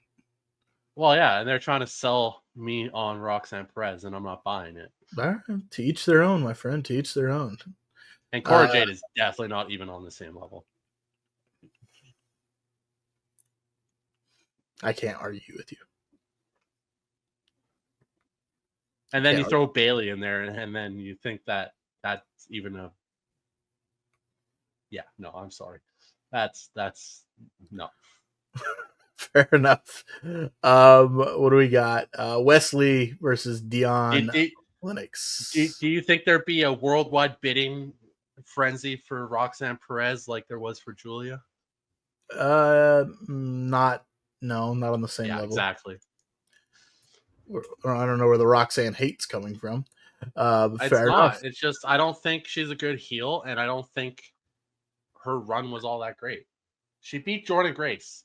Like Jordan Grace should be one of the future women of wrestling, one of the stalwarts, one of the legends, and then she does these unselfish thing of putting Roxanne over in her position when she should be pushing to be the best. It's wild. I disagree. Roxanne Perez is not on Jordan Grace's level. Jordan Grace is fantastic. You're putting me in a weird spot here because I am Jordan Grace fan from years back. So yes, I don't think Roxanne is on Jordan's level, but when you look at it, it's a big win. There's people that realistically shouldn't beat other people in professional wrestling world all the time. It happens. Wins happen. I guarantee. With the locker room that NXT has, Perez shouldn't have been champion for the whole year. Who should it have been? Who? Give Lash Legend a proper push. I don't think Lash Legends is not as good as Roxanne Perez. It's too different. He's not been given a proper push. So what you're saying is all it takes is a proper push. They're pushing the wrong woman. In your Sol opinion. Ruca. In your Kalani opinion. Jordan. In your opinion. Yeah. That's fair. I'm not. Your opinion is your opinion. I just don't. She's not that good. I just don't get the hate for Roxanne. I don't know. Jordan will get the win back against Roxanne. By the way, that'll happen. I thought Roxanne had a really good 2024. She put on great matches. It could be led to her opponents that were wrestling with her as well. You're just as good as your dance partner. unless you're Stephanie Bakor and Mercedes Moné. We saw how that went. Well, Stephanie and Julia are gonna be forces to be reckoning with once they're 100% ready to be in the North American market. Yeah, I can agree with that. They're going to dominate NXT, and then they're going to go up the main roster and dominate there. Yeah, Jordan Grace, by the way, we talked about it. Main roster. There's no need for Jordan Grace in NXT. Wesley versus Dion Lennox. Quick match. Wes wins with a cardiac calls out Trick for a match next week. Trick comes out, beats him down, and accepts the challenge. What do you think of all that? Again, I don't buy Trick. I don't like Trick. I'm not gonna argue with you. So he hasn't developed. He's sitting at the same position he was a year ago. He was NXT champion, cool, but I said it when we were watching lives. Is like his in ring is what worries me, and honestly, his promo ability skills are fantastic either. No, we saw that. I mean, Ethan Page is fantastic on we know that, but Ethan Page showed up day one and was outclassing him on the microphone. But it's Ethan Page. But you got to look at NXT as a developmental and who's developing and who's peaking. Yeah. Throughout the year, we got massive advancements from Oba Femi, Tony D'Angelo, Charlie Dempsey, Jada, Kalani Jordan, Fallon Henley. Yep. I mean, at the start of the year, Fallon Henley was feuding with Tiffany Stratton in a fucking horse. Yeah, I remember cleaning fucking shit. By the way, that was Tiffany Stratton's last look on NXT TV. Was her cleaning up horse shit? Yeah. The development. Fraxium, by the way. Look at Fraxium. The development of Fraxium. They're and Trick Williams has stayed stagnant. And in my opinion, which you don't agree with, Roxanne Perez stayed the same fucking character the whole year too, with no development. She was putting on great matches. I felt like, though. I mean, and yeah, you can talk about whoever her opponent was, but if she's peaked to the point where you think that she's peaked in a good way, why are they delaying her push to the main roster? Why isn't she up there right away? She just lost the title. How quick was Carmelo drafted first overall to go to SmackDown after he lost his title? The next day?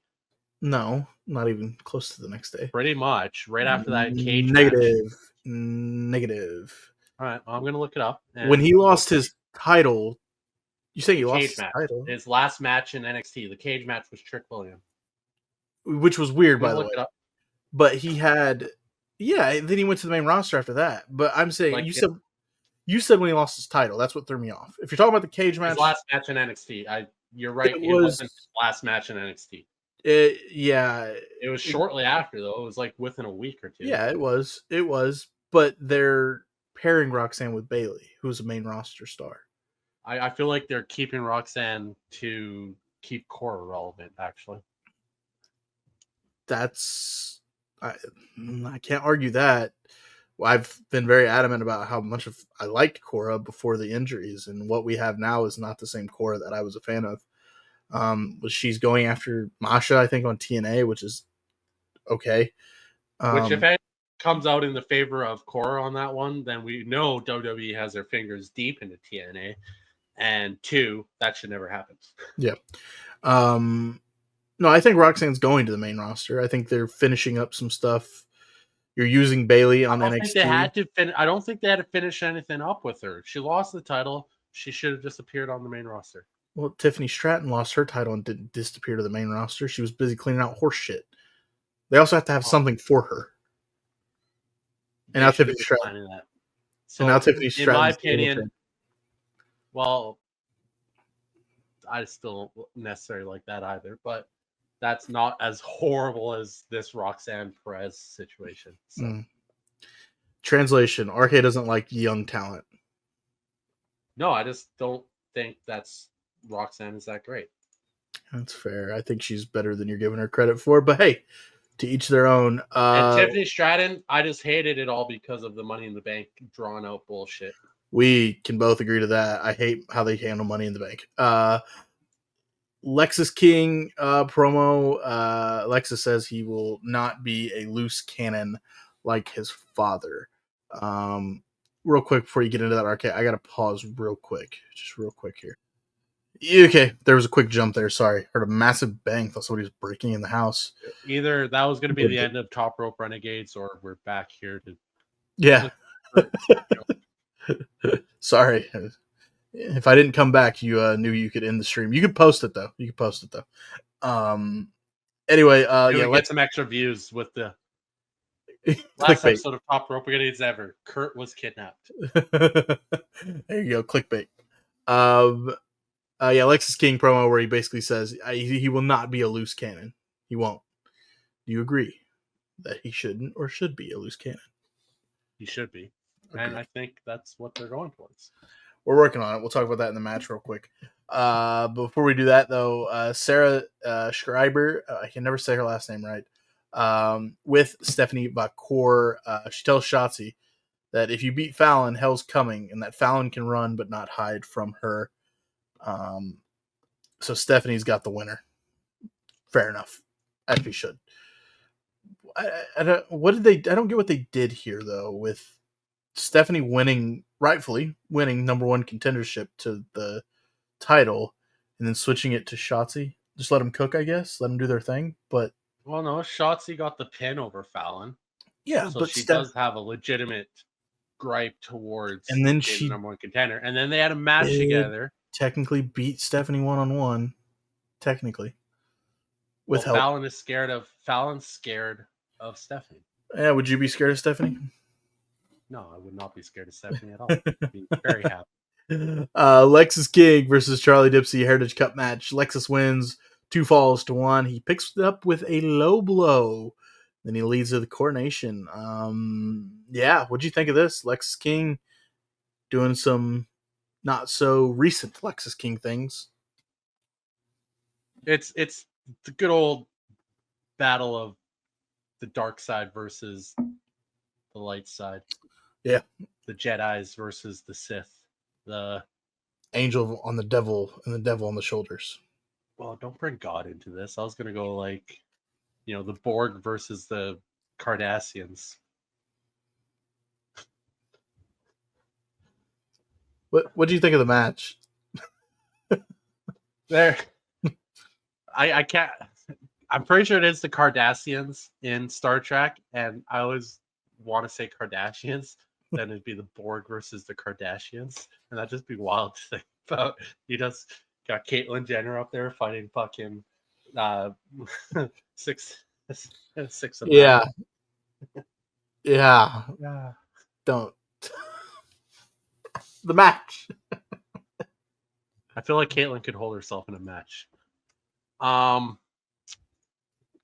about the match? What are we talking about? Lexus King and Charlie Dempsey. Oh yeah, the light side versus the dark side. It's good. It's a back and forth. It's a battle. What will Lexus choose eventually? I hope he just leans into it eventually. But I do. They are dragging it out, which is good. It leaves for wanting more from it. Naomi and Bianca. There's a video package. They talk their shit to Lash and Jakara. That match is on NXT this coming week, so look forward to that. We see Mr. Chase, Andre Chase. Man, he's just defeated. He's down in the dumps. He's telling tag teams to break up because they never last, and that Chase U is dead. We think of this Mr. Chase version we get right now. Yeah, I like it. I want to see where they go with it. I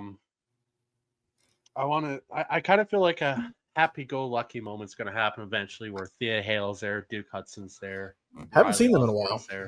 I think they're building to something like it's going to hit rock bottom and they're going to come back and be like, Mr. Chase, we got you. Mr. Chase, all bubbly. We bought Chase U. We need a professor. Kale Dixon. You get into that, but Kale Dixon just appears out of nowhere and he's apparently inserted himself in the middle of the storyline. So, yeah, Kale Dixon. We'll see what happens. Carmen Petrovich versus Jada Parker. Kalani comes out. Well, actually, when you really think about it, Chase rebuilding Chase U, getting it back to its glory, and then going on to win the NXT Championship, that's actually a story to tell. There is a story there. That is a story. Andre Chase deserves the NXT Championship. We'll see. We'll see. Carmen Petric, Jada Parker. Kalani comes out mid-match to distract Jada for Carmen to roll her up for the win. What do you think of the match? And Kalani versus Jada is a thing. Well, I'll take Kalani versus Jada. I'm not really sure about this. I don't know what they're doing with this Carmen Adonis Ashanti fucking thing. Like what their plan is with this. It just seems like I don't know. Mm-hmm. I'll go for Kalani versus Jada. I just don't get this Carmen Petrovic Ashanti. Yeah. Fucking Dion Lennox story shit going on. Nikita's Feels like it's been dragged out in there like, too. Like I don't know what their end game is with it. Carmen's gonna end up with Dion to show him that you can get out the friend zone. I don't know. Metaphor back in the locker room with Soul and Zarya. Tatum and Gigi are there as well, and they kind of all come together where they're hyping up Jakara and Lash that they need to win the tag titles and bring them back to NXT so everyone can compete for them. I've said this actually. I felt like with how deep the women's division is in NXT that the tag title should be there. But that's just my thinking.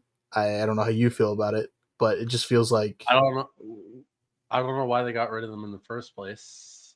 Is it not popular? I mean, the women's tag team divisions are just not popular in general unless you got a really hot team leading it, like currently with Fraxium. Fraxium makes that whole tag team division look amazing. yes. Back in the day, the Hardy Boys, they made the tag team division look enticing. You know, Edge and Christian, the Dudley Boys, they made the tag team division look interesting. Tag team division up until just recently was dead in the water for WWE. Raw still hasn't picked back up its momentum. Thank God you got Motor City and DIY carrying the SmackDown division at the moment. And you got the Pretty Deadly doing a fantastic job in their role.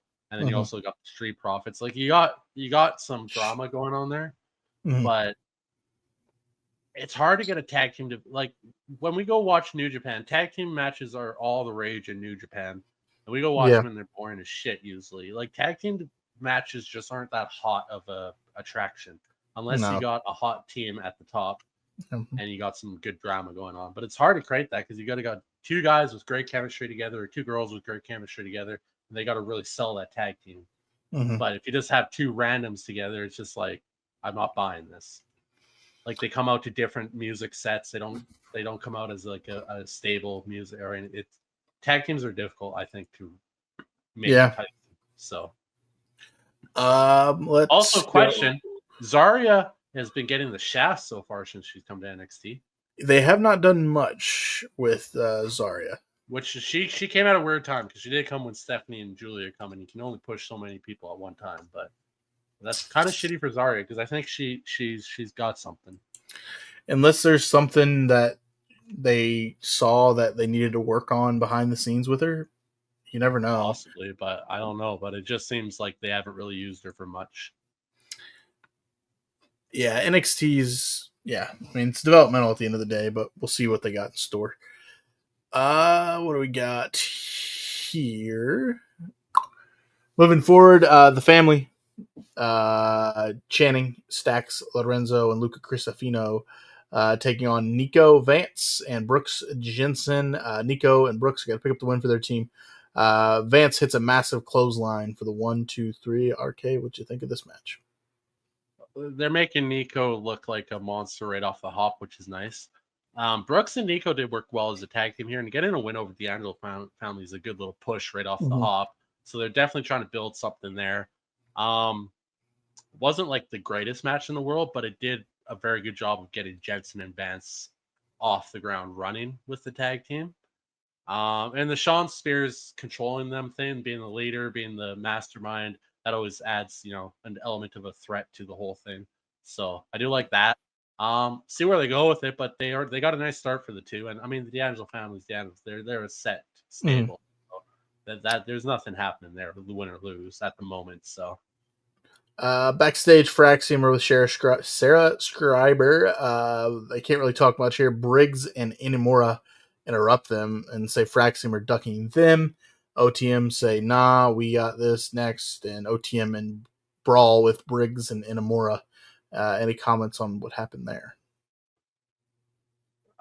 Obviously, they're just trying to find new opponents for Fraxium,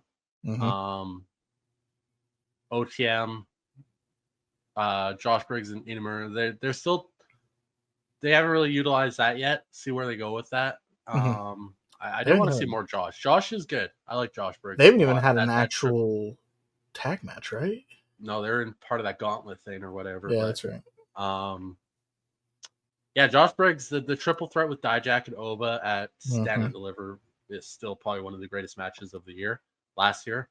And they need to find a good fit for Josh because he's a big boy, and but he's got something that I think that they could build off of. See what happens there. But I mean, Inamura, I want them to use. Why did you bring this guy in? Let's see something. Dion Lennox backstage. He's pissed and says, "Screw this place." That's all we really get from him. Izzy Dame is with. That's the most emotion Dion Lennox has shown true. ever. So that's a good. I do like the slow build for Dion. I feel like they're gonna give him a push here eventually. Izzy Dame is with the Don. The family show up because they need the Don's help, but the Don says to Stacks that he's been the underboss for 2 years and you can figure things out without me. Still don't really know what's going on with Izzy Dame and the Don, but keep that moving. And yeah, I do like how he was like, she just wouldn't shut the fuck up. Yeah, basically, literally, she wouldn't stop talking. She just talks too much. We get an Ethan Page video package, which was fantastic. Also, when you actually really think about it, you could take this whole thing for Stacks as D'Angelo saying, "Hey, Stacks, you can do something on your own." Yeah, you don't need me. I think it's a little bit of a prelude to the future of Stacks. The Stacks, when he wrestles like in singles matches, he's absolutely fantastic. So it might just be NXT's way of saying, push him away a little bit to say, hey, do your own thing. Maybe find I don't know. I'm snowballing here, but I think they got something in Stacks if they can develop it. So yeah, Ethan Page video package, just running down everything he has done to Javon, Cedric, and what's the other? Dante Chen. Just Ethan Page is fantastic. He'll be back on TV next week because after this video package ends, John Evans is in the office with Ava. He wants to take on Page. Ava says, "No, you can't. Your jaw is literally wired shut." But Cedric can. Cedric will take on Ethan Page next week, followed by A-Town Down Under showing up to thank Ava for allowing them to host the Waller Effect in Atlanta next week on NXT, and they are going to go watch the main event up high. The video package from Ethan Page, and he's back on TV wrestling next week. All that goodness. And Grayson Waller Effect. What do you think? It's supposed to be Oba on the Grayson Waller Effect, isn't it? The winner of Oba versus Eddie, yes. Well, all right, so it's supposed to be Oba on the fact that everyone would even think that Eddie has actually, when we get to the match, it's actually kind of wild how they did this match. But yeah, Oba is on a Grayson Waller Effect next week. Yes, that's going to go so swimmingly for Grayson.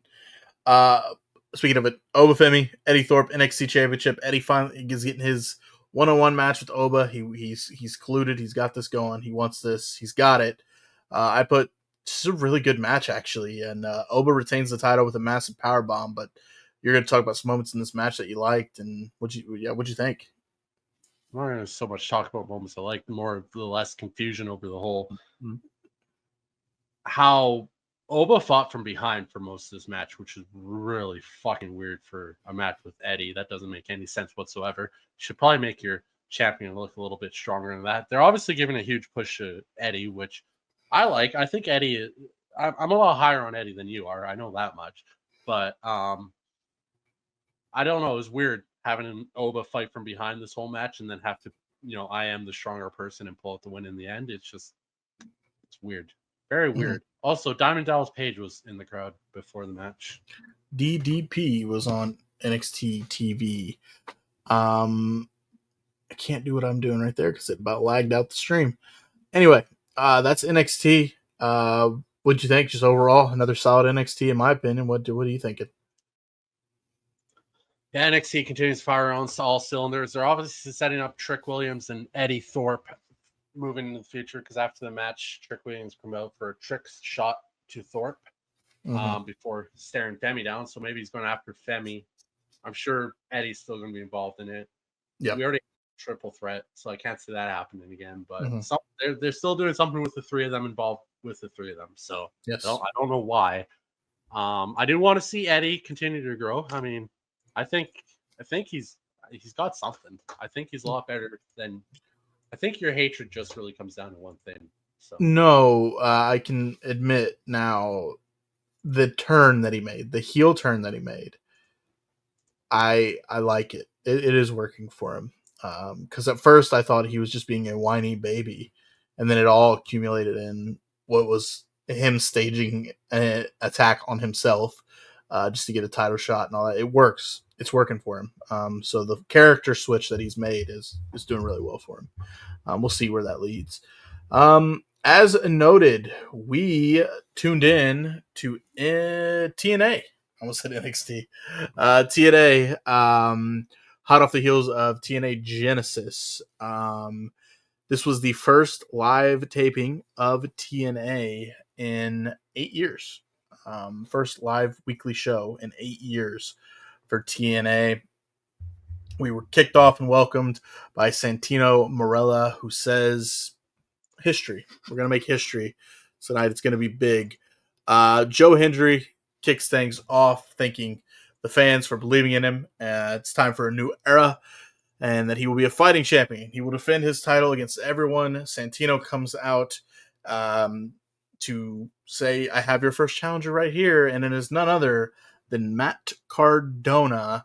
So Matt Cardona, Joe Hendry will be the main event of TNA Impact Live for the first time in 8 years. I'm not going to say that every time, but yeah, how would you think of the kickoff here? Matt Cardona on TNA against Joe Hendry. I just looked at my phone and somebody literally posted, just wondering if there's any vaccine against the 5G chemtrails being emitted by the AI drones spotted in our skies lately. Is this how the bird flu spreads?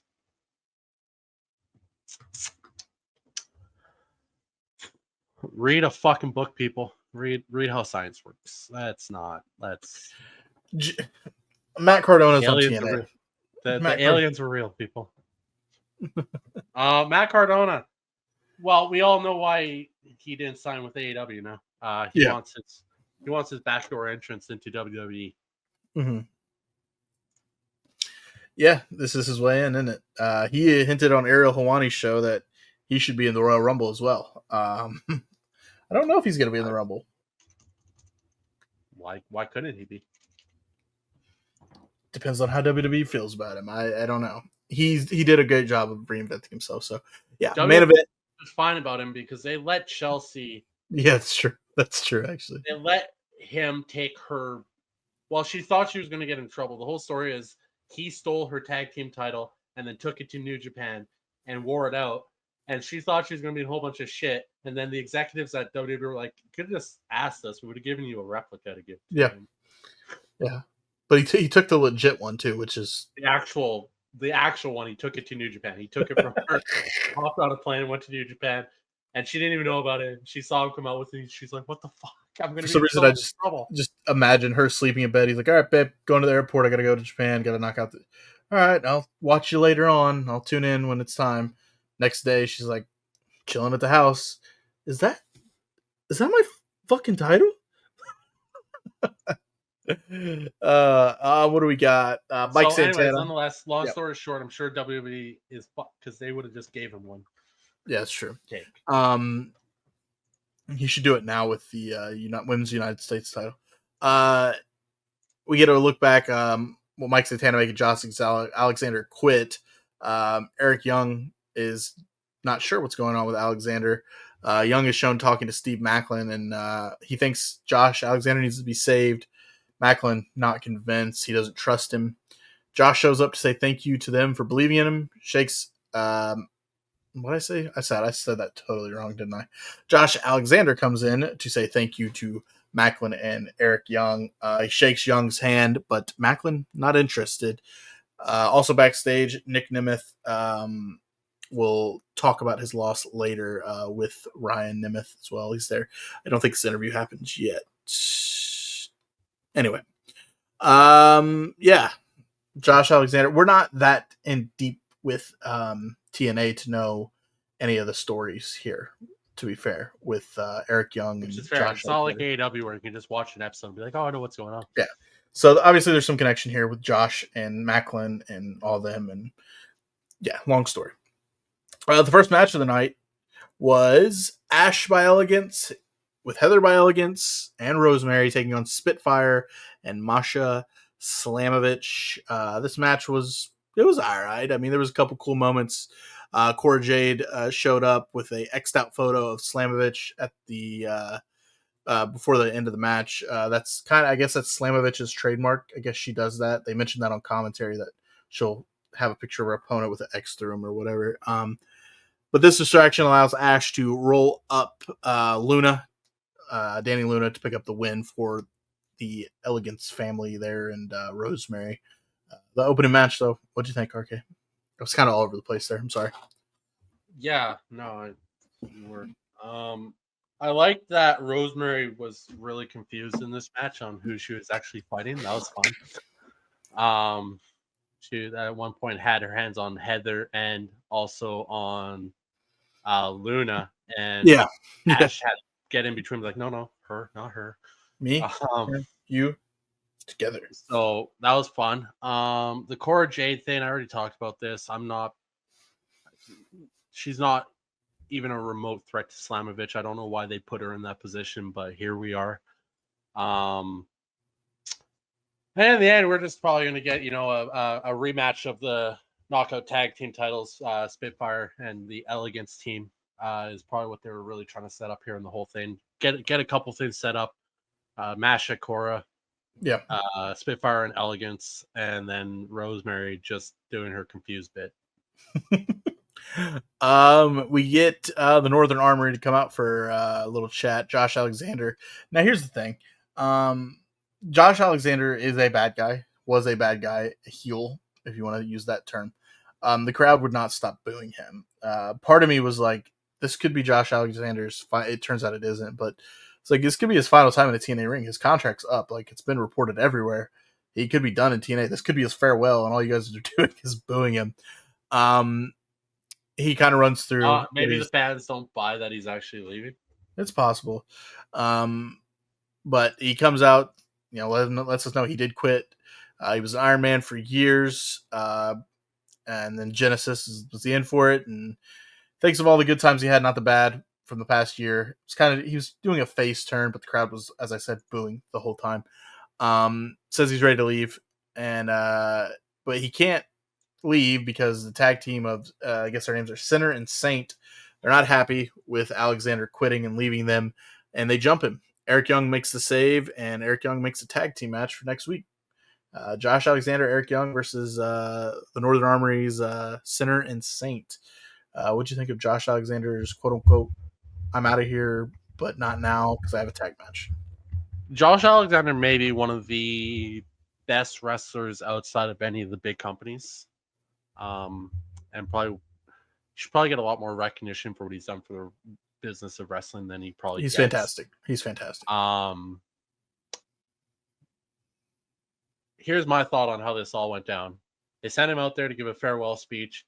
When he started getting booed, the creative in the back was like, "Oh fuck, get these guys out here. We'll switch it, get him, and then in the tag match next week, we'll get him to turn face, and then we'll have him cut another promo where everybody cheers him." So that's how I feel like it went. You nailed it. You nailed it. I agree.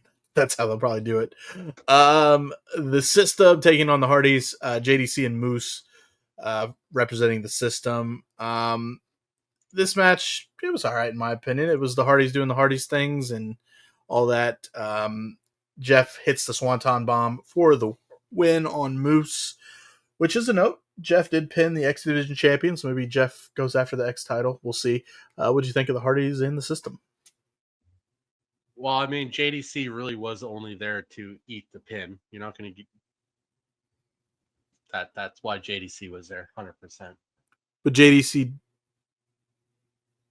he ate the pin in that match. I thought Moose. No, Moose ate the pin, bro. No, JDC did. No. JDC was taken out on the floor by a twist of fate. Jeff knocked Moose down and hit the swanton on him. You sure? Oh, positive. We were watching different TNAs then. Brother. Yeah, that's what happened. Did you write your own notes? I'm reading from 411 Mania. Are you not reading from 411 Mania right now? No, I'm reading from my own notes. Yeah, they have. See? Um, See? My own notes. yeah, I didn't take notes for TNA or SmackDown or Saturday Night's Main Event. I never take notes when we go live. But no, it says Matt breaks up JDC pin attempt. Jeff picks up the pace. Everything breaks down. A twist of fate leaves JDC on the floor, meaning Jeff can knock Moose down and hit the Swanton Bomb for the pin. Oh, that's how I wrote this. My bad. I write stuff weird sometimes, and then I get dyslexic. So the way that this whole match was going, it felt like JDC should have been the one to take the pin. Fair. Moose ended up taking it. I just didn't write Moose in there, so I only have JDC written down. You'll see, I just have just JDC, just JDC. And yeah, no, you're right, 100%. It felt like JDC should have been there just for the pin because he didn't really do much else in that match. No, he didn't. But anyway, Jeff Hardy pinning the X Division champion. Maybe Jeff goes after that. They seem pretty happy back in TNA. What do you think of the match, I guess, as a whole, though? They're going to run into the AEW issue of having old-ass people holding your titles and when you should be pushing your younger talent. Yeah, can't disagree with that. The Rascals should be the tag champs right now. I just think, guys in their 50s, Hurt Syndicate, the Hardys should be not your top guys. They should be be pushing guys. Yeah. Yeah. I hear you. But so Hardys are legends, so whatever. Yeah. So maybe there's more going on that we don't know about because we don't actually watch. We don't watch TNA. I don't also know what other tag teams besides the Rascals are in TNA that aren't older. Because the System's older guys. Chris Bay, Ace Austin. Obviously, Chris Bay's out with injury. I don't know anybody else. So post-match, there's number 23 that appears on the screen. I guess this has been a thing on TNA. Mustafa Ali. Yes. RK assumes it was Mustafa Ali. This 23 kept popping up. I guess it's been popping up for weeks. Sami Callihan, who comes out, and he's over the fact that it's been popping up. He says, who is 23 right now? Steph DeLander returns, and she comes out, and she's the new digital media champion. We talked about this news, PCO, smashing the title. Is transferred over to she won the title in the divorce, is what they pitched this as. She got the title in the divorce, and with her husband now gone, you can meet her boyfriend, Mance Warner, who is the number 23. Warner hits Callahan in the face with the title, kisses Steph DeLander. I feel like Mance Warner, wherever he got his start, went into production, and they're like, okay, what's your wrestling name, kid? Oh, it's Lance Warner. Mance Warner? No, Lance Warner. Mance Warner? Okay. Mance. You're Mance. What the fuck? Mance Warner, he is a former GCW competitor, GCW world champion, hardcore style. He is, I guess, now technically the digital media champion because Steph won the title in the divorce PCO, and she gifted it to her new boyfriend. Yeah. I mean, that's one way to figure that whole That's one way to go. One way to go about it. Ariana Grace is on commentary. They announce her, and she's very happy, and that she's friends with everybody. Ariana, by the way. I think everybody besides. Was there anybody else I thought she said she wasn't friends with somebody. Was it Cora? Maybe it was Cora. It was Cora. The NXT tag team titles, the match we were really tuning in for, to be honest. Fraxium versus the Rascals. What are you gonna do? This match. Two great teams, two fast-paced teams. They put on a show. They do their thing. Super Spanish Fly to a Phoenix Splash. Trey Miguel eats the pin. There is a distraction during the match, though. Wes Lee shows up with his tag team group of Tyreek and Tyson to take out the Rascals, causing distraction, allowing Fraxium to retain their titles. The match itself, all that goodness. RK, man, what'd you think? Yeah, that was a great match. Really, honestly, anytime Fraxium's on screen, it's going to be a great match. Those two don't miss. The Rascals are absolutely fantastic too. You can see where the Motor City Machine Guns get all their moves from. Um, Yeah. it was like a carbon copy of watching Motor City Machine Guns, just more youthful, I guess. Mhm. But anyway, it's not a bad thing. Both teams No. absolutely fantastic. I like this Wesley. I love this whole crossover thing that's happening. Wesley's not done with Zachary Wentz, and Okay. obviously one who took out Trey Miguel. yeah, the Gotcha. guy with the Spanish name that doesn't look Spanish at all. Oh, you Spanish. Yeah, this Trey Miguel, like that. With the way when you say it that way, it's definitely Spanish. Miguel. Exactly. All right, let's push forward here with Mike Santana. He comes out. So that's why I was just it doesn't his name doesn't it just doesn't match. It doesn't match. He's a man of his word, and that's what he's done since come back to TNA. Is what his father had taught him. Be a man of your word. He made Josh Alexander quit, and his goal now is to become the TNA World Champion. Remember, the 23 Flash. RK said Mustafa Ali. He was right, kind of. Mustafa Ali.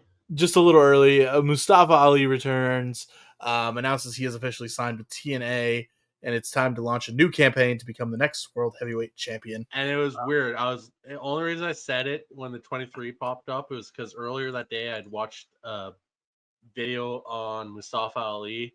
Nothing even related. Like nobody was like teasing it. It was just I just watched a Mustafa Ali video and his name popped in my head. Kind of random. Yeah, and what was weird about this is Mike Santana didn't do anything. He just let it happen. Got the president of TNA rolling back in. He's gonna make TNA great again. Yeah, and Ali, we believe. Tessa Blanchard comes out. She talks about how her family's from San Antonio.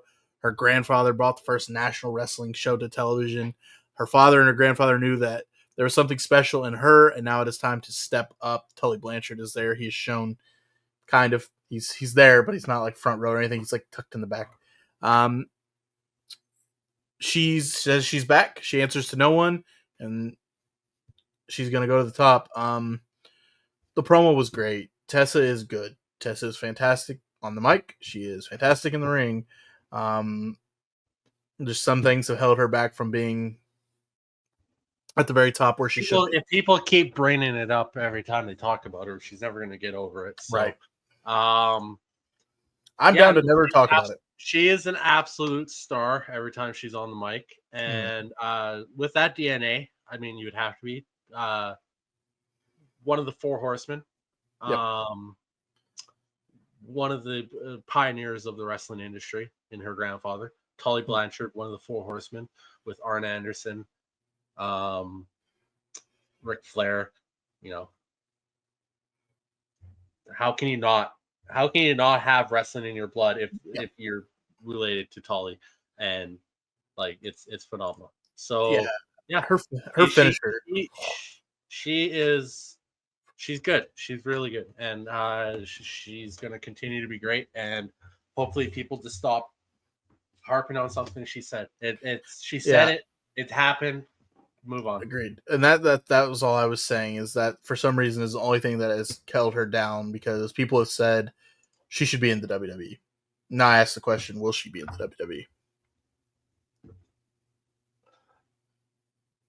They'll probably tread a bit lightly. I don't see why she shouldn't. To my opinion, no, I don't see why she shouldn't be either. If we can trot Hulk Hogan's old ass, the WWE has so much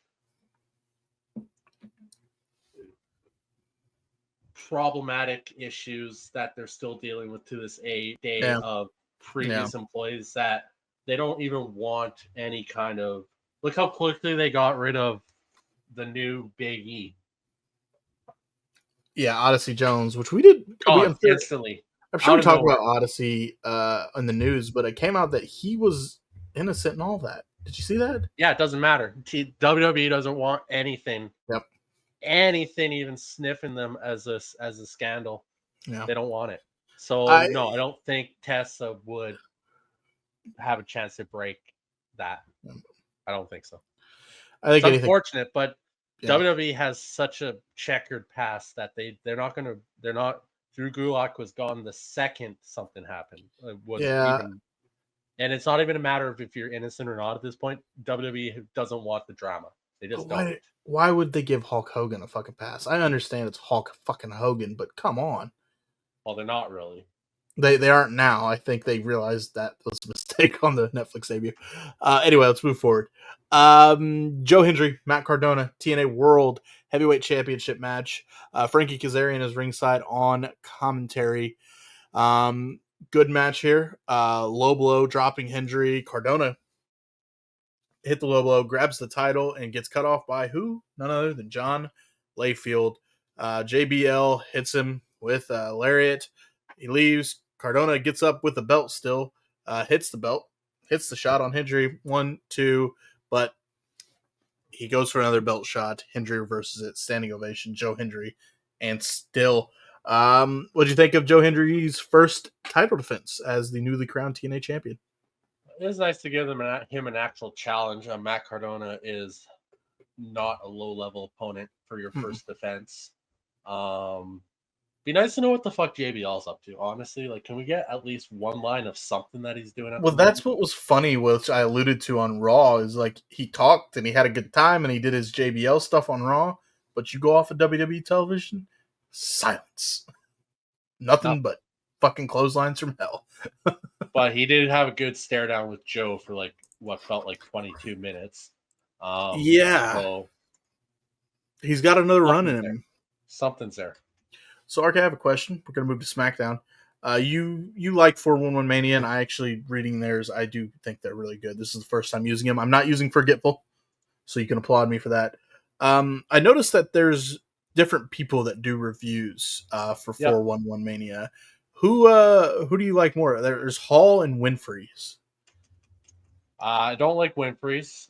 Jeremy sometimes does reviews. His stuff's really good. Hall's the one that I usually go. I always read Hall's stuff because I like his.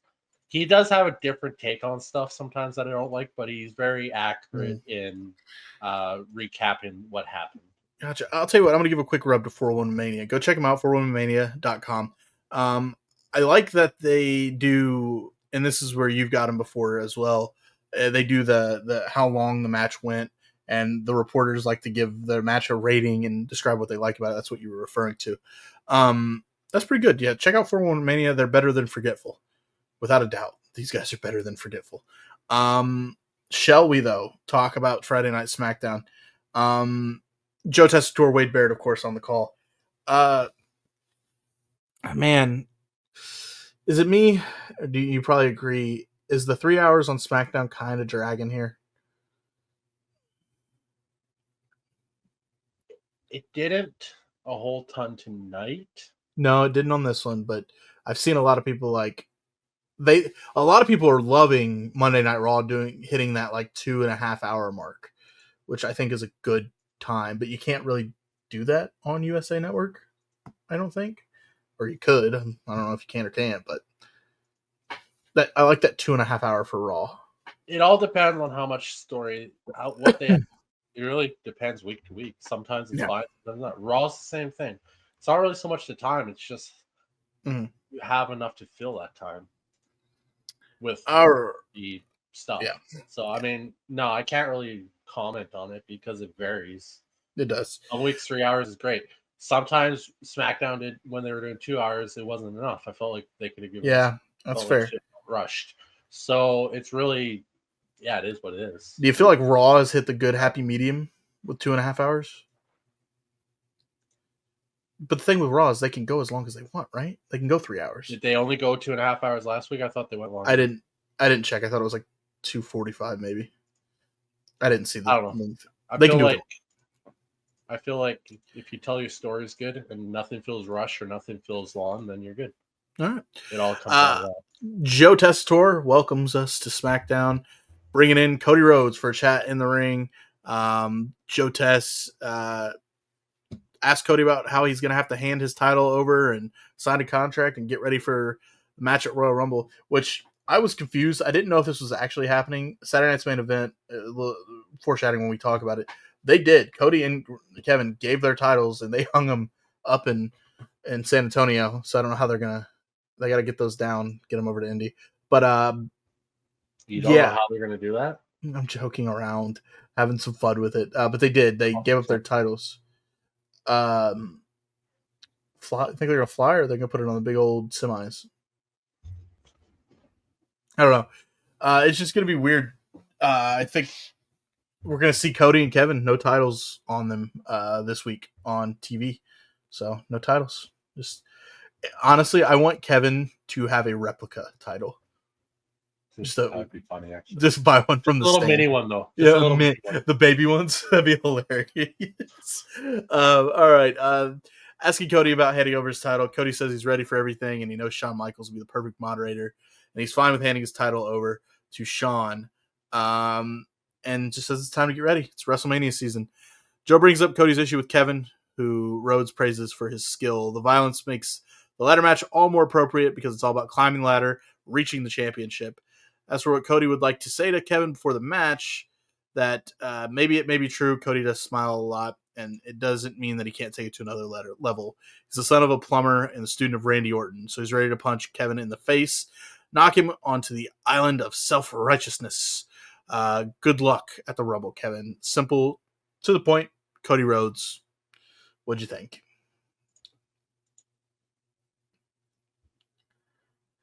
Thank God he cut the promo he did at Saturday Night Main Event. I just think Cody Rhodes' babyface promos, and now after what he cut at Saturday's Main Event, they don't hit.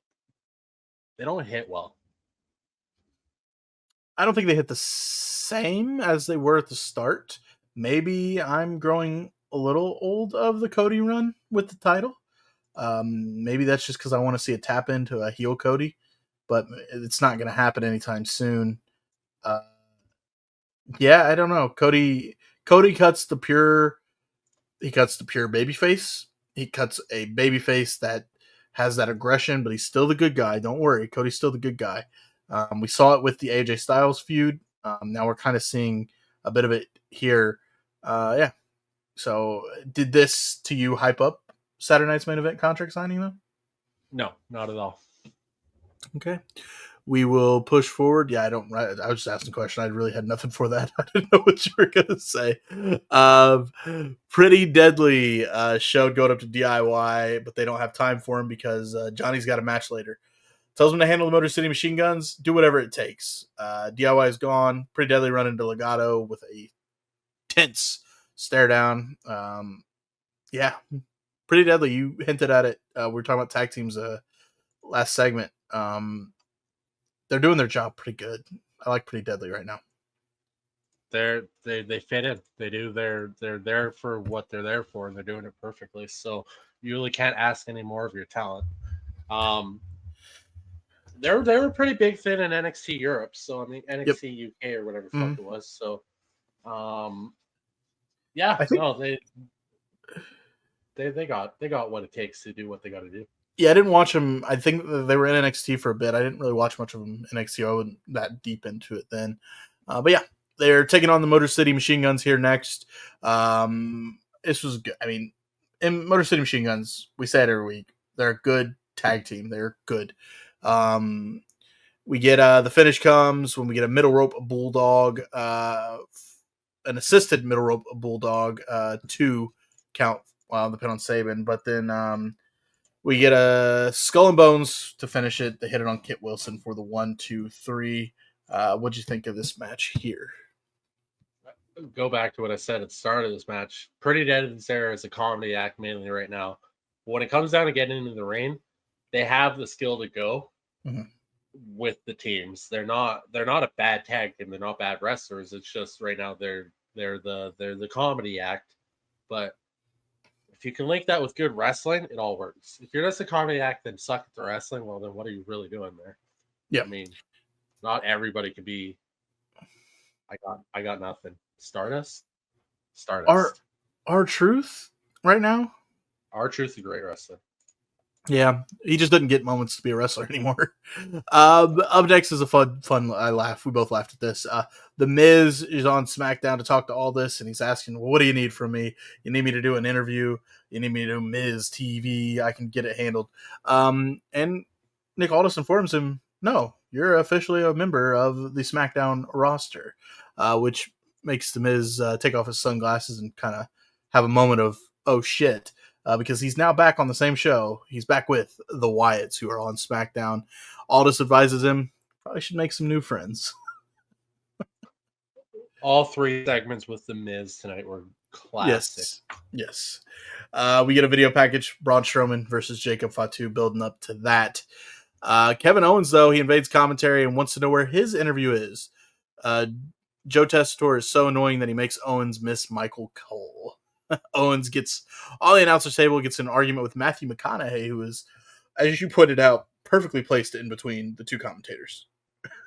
Perfect. Just right there. Actually, on one of my Facebook groups, this guy posted that he got upgraded to front row seats from the bowl of the arena because something to do with where Mark Henry was going to sit, but then Mark Henry changed seats and they had to get somebody in that seat, so he got the lucky one. And they had pictures of him with Matthew McConaughey and shit. With, Nia Jax. Nia Jax did a little peace sign during her match to him. That's pretty cool. That's a good time. I hope that happens to me at the Rumble. Hey, you two.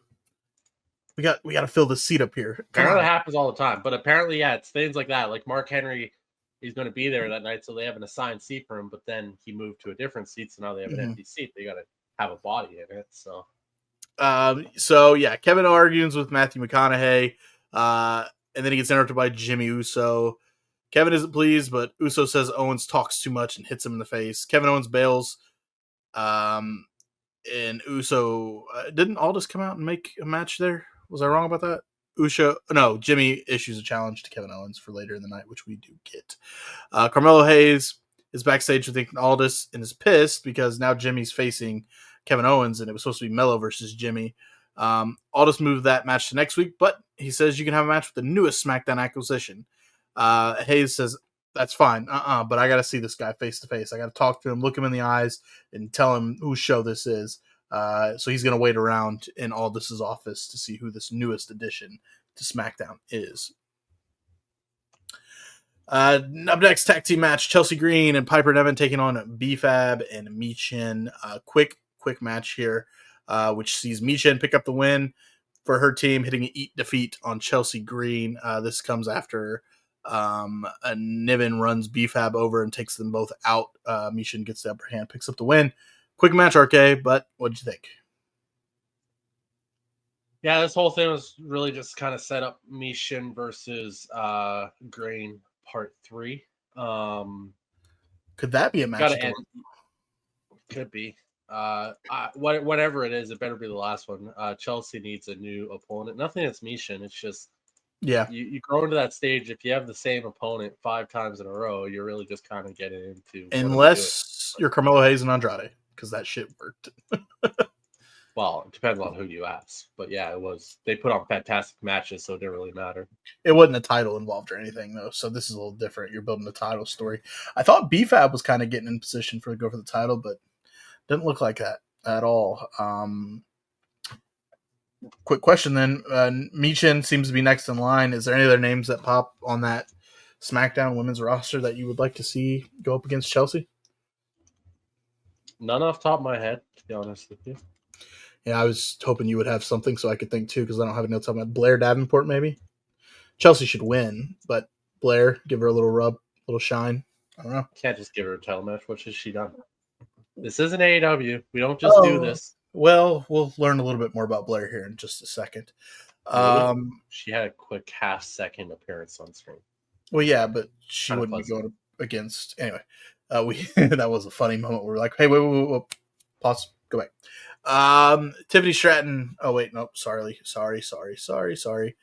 Carmelo Hayes meets his opponent, and it is Damian Priest. Damian Priest is now on SmackDown. The match is on for later tonight. Damian Priest on SmackDown. RK, what you think? It's interesting. Obviously, you don't want to just load up Raw because it's on Netflix. Damian Priest is a big face, big name Yeah. to be on SmackDown. He can do some sales there. It really does accomplish what they've been wanting to do for the last little bit and do a full separation of Damian and Rhea. And Let the them run Judgment Day their own story. path. Yeah. So yeah, see where it goes. I mean, Damian has a good chance to run that division. Yeah. Charlotte, we get a Charlotte package, and it is announced in this package by herself. She is in the Royal Rumble. I love that 4-1 Mania put, well, that was pretty obvious. We all knew Charlotte was going to be in the Rumble, but people on the internet were not happy. They spoiled it. Come on, people. It was kind It's of been obvious. spoiled since like September of last year. we all knew it was coming. Tiffany Stratton comes out. She isn't worried about the winner of the Royal Rumble because she will beat anyone. Rhea Ripley comes out, interrupts. Ripley is ready to face anyone because she's going to beat Nia Jax. Ready to face anyone. She's ready. She's going to beat Nia. Nia and Candice come out. Jax reiterates again. She did this on Raw, but she's in the Rumble. She says, yeah, I hear you guys. I'm going to win the title from Rhea at Saturday Night's Main Event, then win the Rumble and get my title back from Tiffy. Naomi and Bianca Belair interrupt, and they announce, guess what? Hey, they're in the Rumble too. Liv Morgan and Raquel Rodriguez interrupt. Liv says she's in. Didn't say Raquel was in, but Raquel's going to be there to help her, and that's why she is going to win the Royal Rumble, she says.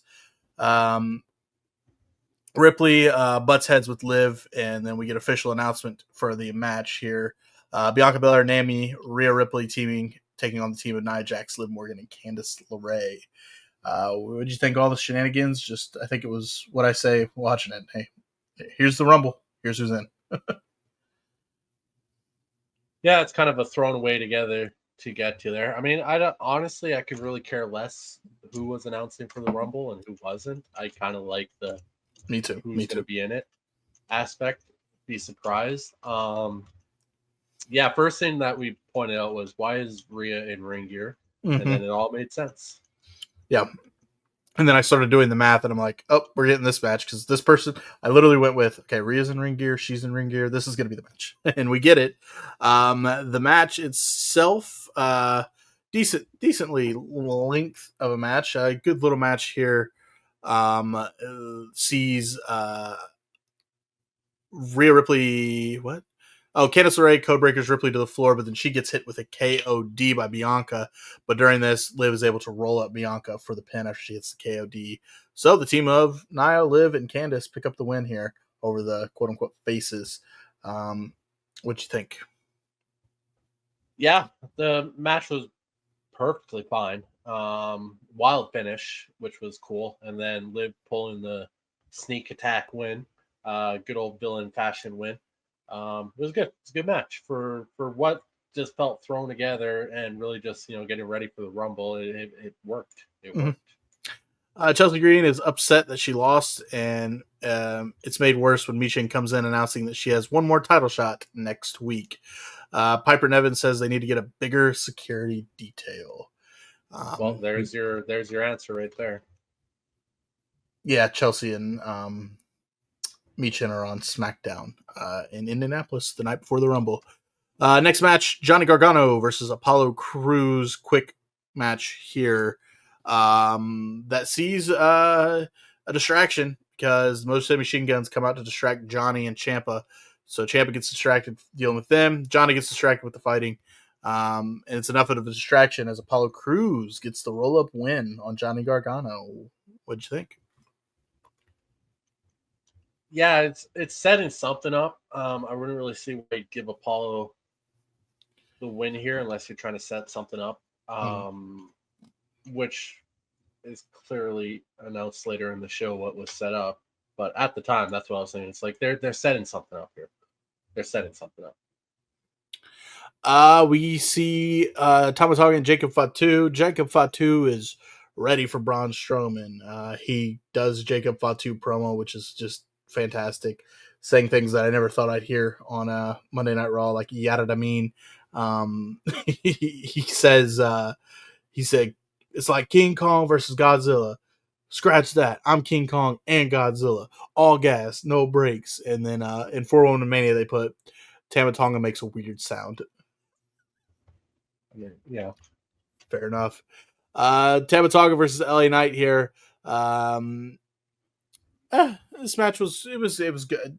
Good match. Tama Tonga, honestly, in my opinion, I mean, we've seen his New Japan stuff. Tama Tonga is good in the ring. But the finish comes with a jumping top rope elbow and then a BFT for the win. LA Knight picks up the win over Tama here. The match. What'd you think? I feel like this is all leading. All this stuff that's coming over to SmackDown. Damian Priest, you got LA Knight, you got Jacob Fatu making an emergence. Mm-hmm. All this is leading towards Cody losing the title to get him off of SmackDown and letting all these big dogs fight for the title. Let Jacob, let LA Knight, let Damian Priest run that division and get Cody over on Raw, your flagship show. Would you say then who would be the champion? Then would it be Kevin? Kevin Owens. Kevin Owens. I think it's going to happen this weekend. Listen, I wouldn't be mad, man. It's a well-known fact that Netflix wants Cody. Yeah. And you're moving all this talent and you're making LA look like he looks strong in this match. You got LA Knight, he can run the main event. You got Damian Priest who can run the main event. He's world heavyweight champion. You got Jacob Fatu's going to make a huge impact. You got the talent that you don't need Cody there. Yeah. And they got to get there. And you got Kevin Owens. Mm-hmm. Who's probably on one of the best heel runs in the last decade of the WWE. Of his career. One of the best runs of his career right now. Fuck Kevin Owens. He runs on amazing heel runs in his whole career. I'm talking all heel runs in WWE in the last 10 years. Oh, I can agree with that. By the way, post-match here, Jacob Fatu jumps LA Knight, driving him into the announce table. Braun Strowman comes out. Tama has to hold Jacob back. Doesn't work so well because Fatu does get in the ring, but he misses a charge at Strowman. Strowman clears the ring. Jacob tries to get back in. Tama holds him back again. Backstage, Miz tries to get A-Town Down Under on his good side.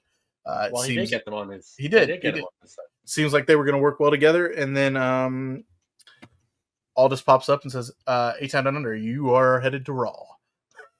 So I feel like this is a conspiracy against Miz. It's got to be, right? We get a video package. Shinsuke Nakamura warns anyone against coming after his U.S. title and declares he will be in the Royal. Do you know that man speaks flawless English? He does, and all of his promos are in Japanese. It's good. I get it, but the man speaks flawless English. It's good. Damian Priest versus Carmelo Hayes. There's a point where Carmelo hits a first 48. And 401 Mania reporting here, Wade Barrett says the first 48 usually beats most opponents. No, it doesn't, actually. That's not his finisher. His finisher is nothing but net. The first 48 is like his setup for the finish. Anyway, Priest is, I guess I'm going to use the word, hulks up. He hits a nice clothesline to a South of Heaven for the win. It was a good back and forth match here. What do you think? Yeah, it was a good match. I mean, Carmelo is a really good wrestler. Damian, they made him look super strong in this match, which is what you want. Like I said, leading towards what I think what's going to happen is Cody's not the champion after this weekend. The thing here, though, is you got to be careful with Hayes. Right now, he's just the guy that makes everyone else look good. He has had he's had some wins, but he's had losses against big talent that if you would give him one of those wins, it'd bode well for him, but he has had losses to the bigger, more quote-unquote popular, longer been their talent. I agree. I still think the future is very bright for Carmelo. We'll see what it comes to. Put him in that U.S. title scene. I think that's where he can get his feet going, and maybe he ends up U.S. champion. It is announced Motor City Machine Guns, they're getting a 2 out of 3 falls match against DIY for the tag team titles at the Royal Rumble. DIY is pissed off about this. RK, we're not. We are not. This match is going to be fantastic. You alluded to, I'll let you see if you can remember off the top of your head, what Johnny Gargano said about 2 out of 3 falls matches.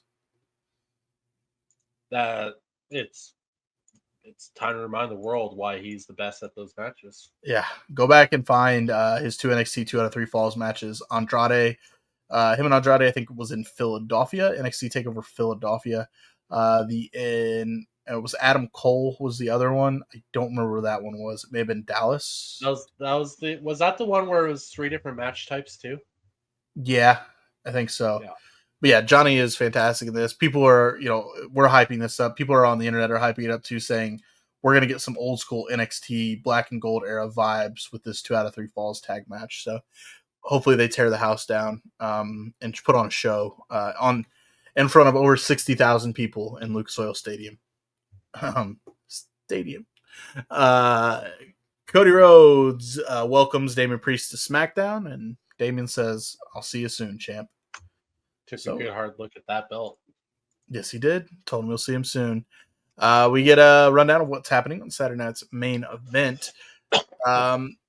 Miz is seen talking to Andrade. He needs someone to guide him. Andrade likes that idea, and he goes off to find someone. He's not going to help Miz. We mentioned backstage here, we had to rewind, but Piper Niven was talking to Blair Davenport. Maybe that's the added security detail that will be coming to help out Chelsea. Jimmy Uso promo, ready to beat down Carmelo Hayes next week, but first he's got to take on Kevin Owens, and that is the main event. Kevin Owens has been on fire from the character work, the promos, everything, and in the ring. I said this watching it. I said it's just great because Kevin Owens is fantastic in ring, and he's amazing. He is. You said heel run, best heel run in years in WWE right now, and it just works so well because he is also fantastic in ring. This match was good, really good to me. What did you think of it? Yeah, no, Jimmy Uso has really been on a run since he's come back from his injury. He's been looking absolutely fantastic. Kevin Owens, of course, is Kevin Owens. Owens obviously needed a win heading into the match in Royal Rumble, and perfectly good main event. Post-match, Kevin Owens goes for a package pile driver on Jimmy. Cody comes out, makes a save, and they brawl to end SmackDown. SmackDown was a really good SmackDown, in my opinion. I know I alluded to the dragging of 3 hours, but you were right. This one did not drag. It had a lot of stories and a lot of good stuff. Great SmackDown. We are going to take a quick break real quick. Come back. We're going to talk about Saturday night's main event and prepare your ears because it was a rough one. It was a rough watch. We'll talk about that in just a second. Welcome back. It's time to break down Saturday night's main event. We were live for this, but it was weird a little bit. We missed kind of the start of it. We were having issues with stream. I guess this was everybody here. There, at least we're using YouTube TV to watch. The Spanish commentary was bleeding only in the States, though. Okay, it was only in the States. Of course, well, I think because my YouTube was perfectly fine right off the hop. Yeah, so it was Spanish commentary bleeding in, and we were trying to navigate that. We used a little bit of YouTube from RK, but the YouTube stream that he was using was not great, just because for some reason YouTube was not holding up with the broadcast. We got it all squared away, though. We got it squared away at the start with Nia Jax versus Rhea Ripley. RK. Rhea's going to pick up the win with a Riptide in about a 10-minute long match here. What did you think of the match? 10-minute long match, but only 6 minutes and 32 seconds of it shown on TV with the commercial break in the middle of it. They wanted to make Rhea look strong with the big moves. They didn't actually look that great. I don't know if Rhea, I don't know. It did not look all that like she was strong. It looked like she struggled with it, which, respectively, you should a little bit. Nia's not a small woman by any means, but Yeah, I don't know. It just didn't. I thought it was an absolute garbage opening match, and also the commercial break. The commercial breaks were a big issue throughout this whole fucking show. But Yeah, this opening match just did not. I was expecting more from it, and I think just with the long commercial break in between. I mean, I think it was like a 3.5 minute commercial break, and then yeah. I will say what I it saw. just Go ahead, it finish. didn't. It did not look good. No, I agree. It was a rough And that watch. wasn't even from Nia. It was mostly from Ripley. Ripley didn't look good. It was a weird watch. It wasn't what we expected. And I'm going to use the words that I saw thrown around on the internet. And I agree. This was a glorified house show. It really was. It was. It's what it felt like. It didn't feel as big of a deal as the last Saturday Night's main event. And I understand that was a return to it, so they really kind of upped it for that. But it didn't hit right. Maybe it's because we're all looking forwards to the Rumble. I don't know what's going on. But No, nobody was not looking forward to this and only looking forward to the Rumble. They fucking missed the mark with this whole show. yeah. Alundra Blaze and Mark Henry are shown. They're there. They're ringside. The Intercontinental title is on the line. Braun Breaker versus Sheamus. This is where Jesse Ventura makes a comment where he says he thinks Breaker is physically impressive, but since he's a Steiner, 2 + 2 = 5. That led to what RK read off at the start of the show about the Scott Steiner taking some shots at Jesse Ventura. So that's happening. And by the way, throughout this, Jesse Ventura on commentary, well, he's Jesse Ventura. He is a heel, and he's good. He's good at what he does. I think he got under Pat McAfee's feathers a little bit. He definitely did. There was a stare there. They were a little bit. The match itself comes where Sheamus misses a bro kick. Braun Breaker sets him up, hits the spear to retain the title. It was a decent match here. Probably the match of the night, maybe compared to the main. What'd you think? Again, only nearly 8 minutes was only shown of this match. You got another long commercial break in the middle of it. It was probably the best match of the night, to be honest. In the end, though, it just feels like this isn't done yet. You were like, if there's a title change tonight, it's going to be Sheamus going to win the IC title tonight. And I'm like, that makes no sense. Braun just won it back after losing it after a short reign. He's barely been shown on TV with it. And then you have him lose it again. That just makes Braun look weak as shit. So thank God they didn't go that route. But yeah, I feel like this isn't done yet, and I feel like they're gonna have. WrestleMania would be a place for those two to really put on a banner. Yeah, I think they are building towards Sheamus finally winning the IC title to complete his Grand Slam.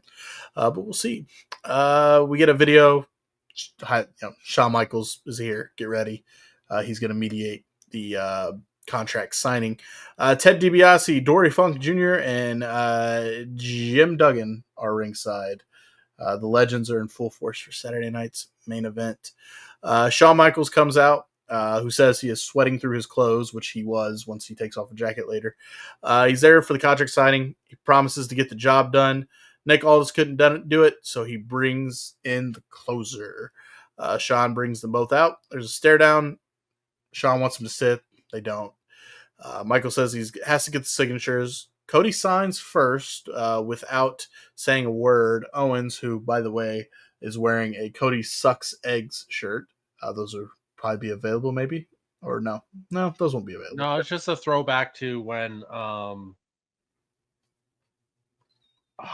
want to say it was Hacksaw, maybe. But anyways, somebody back in the territory days, not the territory days, the early days of the WWE, mid 80s shit.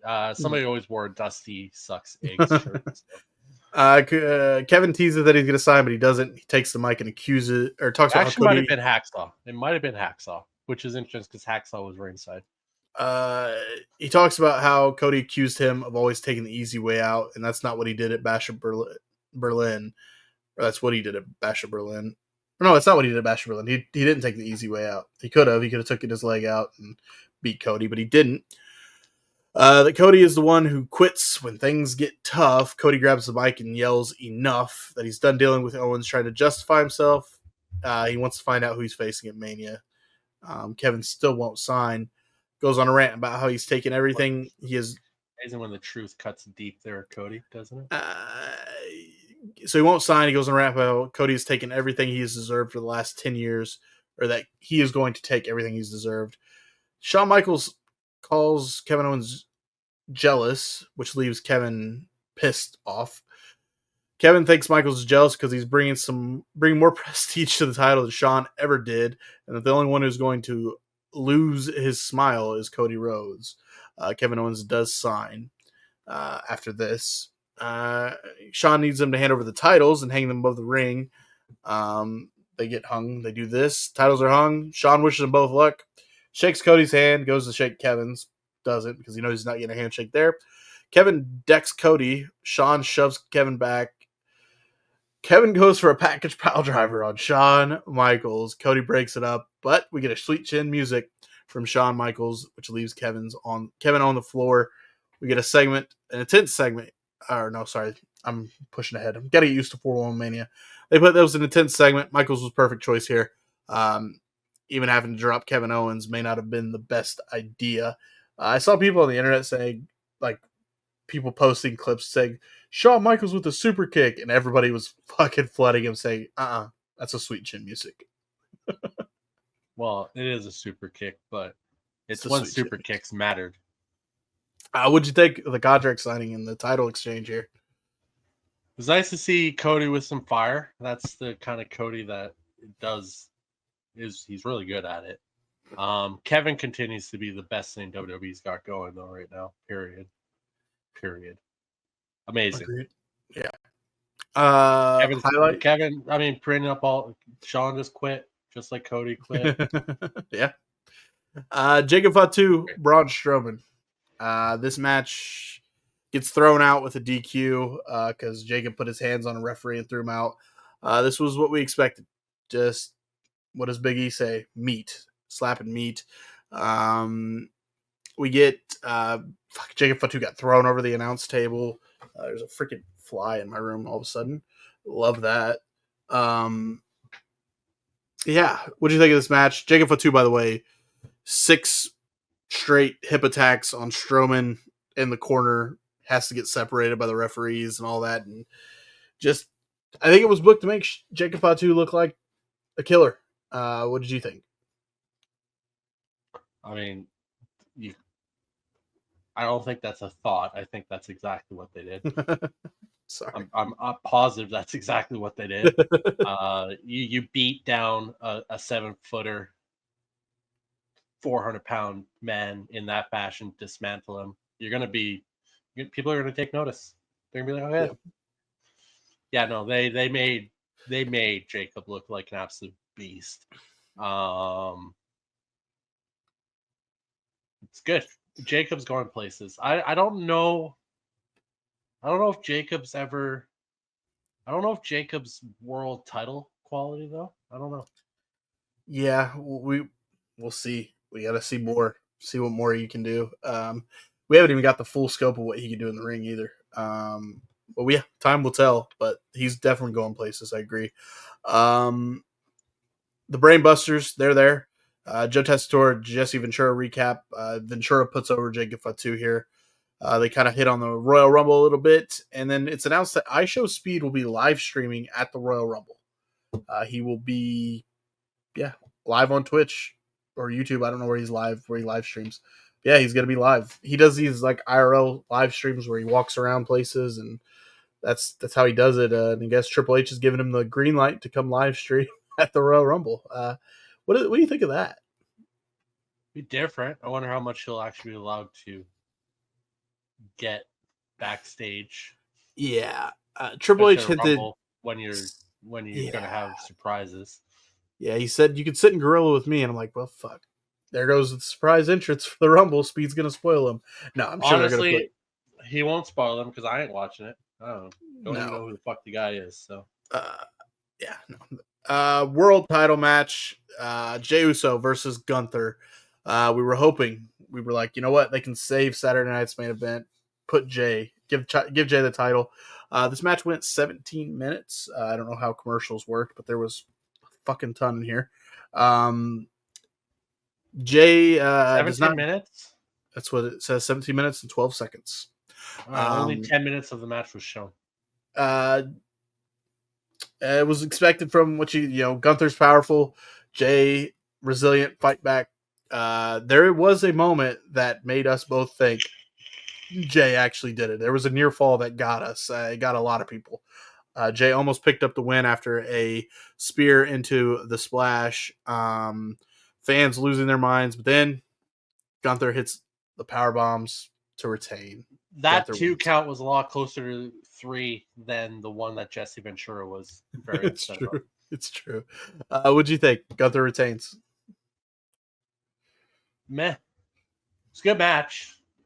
I mean, again, it's kind of hard to get invested in him. I'm sure the match looked a lot better live, but it's hard to get invested in a match when it gets going commercial, gets going commercial, gets going commercial. You said it was a 17-minute match. Only 10 minutes was shown on TV. That's almost half the fucking match was not on TV. What are we doing? It was tough. It was not a good Saturday night's main event. I can attest to that.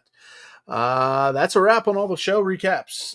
That's it for episode number 38. Come to the close here. We always ask the question.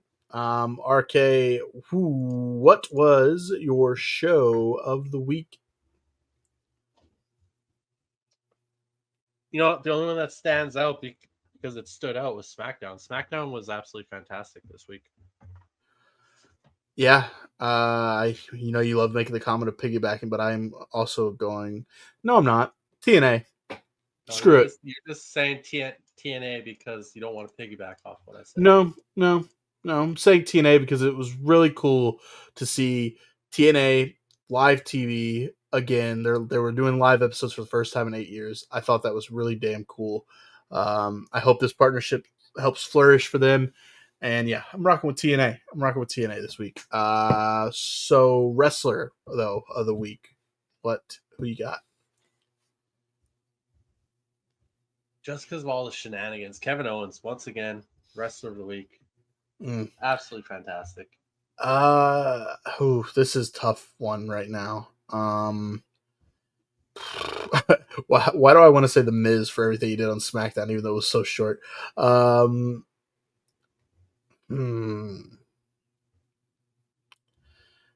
Joe Hendry. Passionate promo,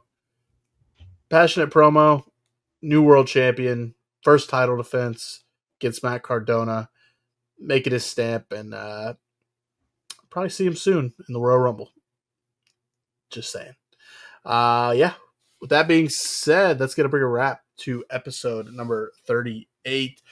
Stay tuned to the channel. Interview coming soon with Kyle Wells from Wells Mania to preview the Royal Rumble. We will also be putting out some gaming clips soon once we square away how to go about doing that efficiently. It seems like we have a good idea in place. We'll get knocking those out. Hopefully y'all tune in to watch WWE 2K24, my GM mode. Me and RK have some fun with that and a lot of cool stuff going into that as well. With that being said, though, I am Kurt. That is RK. We are the Top Rope Renegades. Thank you so much for tuning in to episode number 38. Stick around on the channel for more content.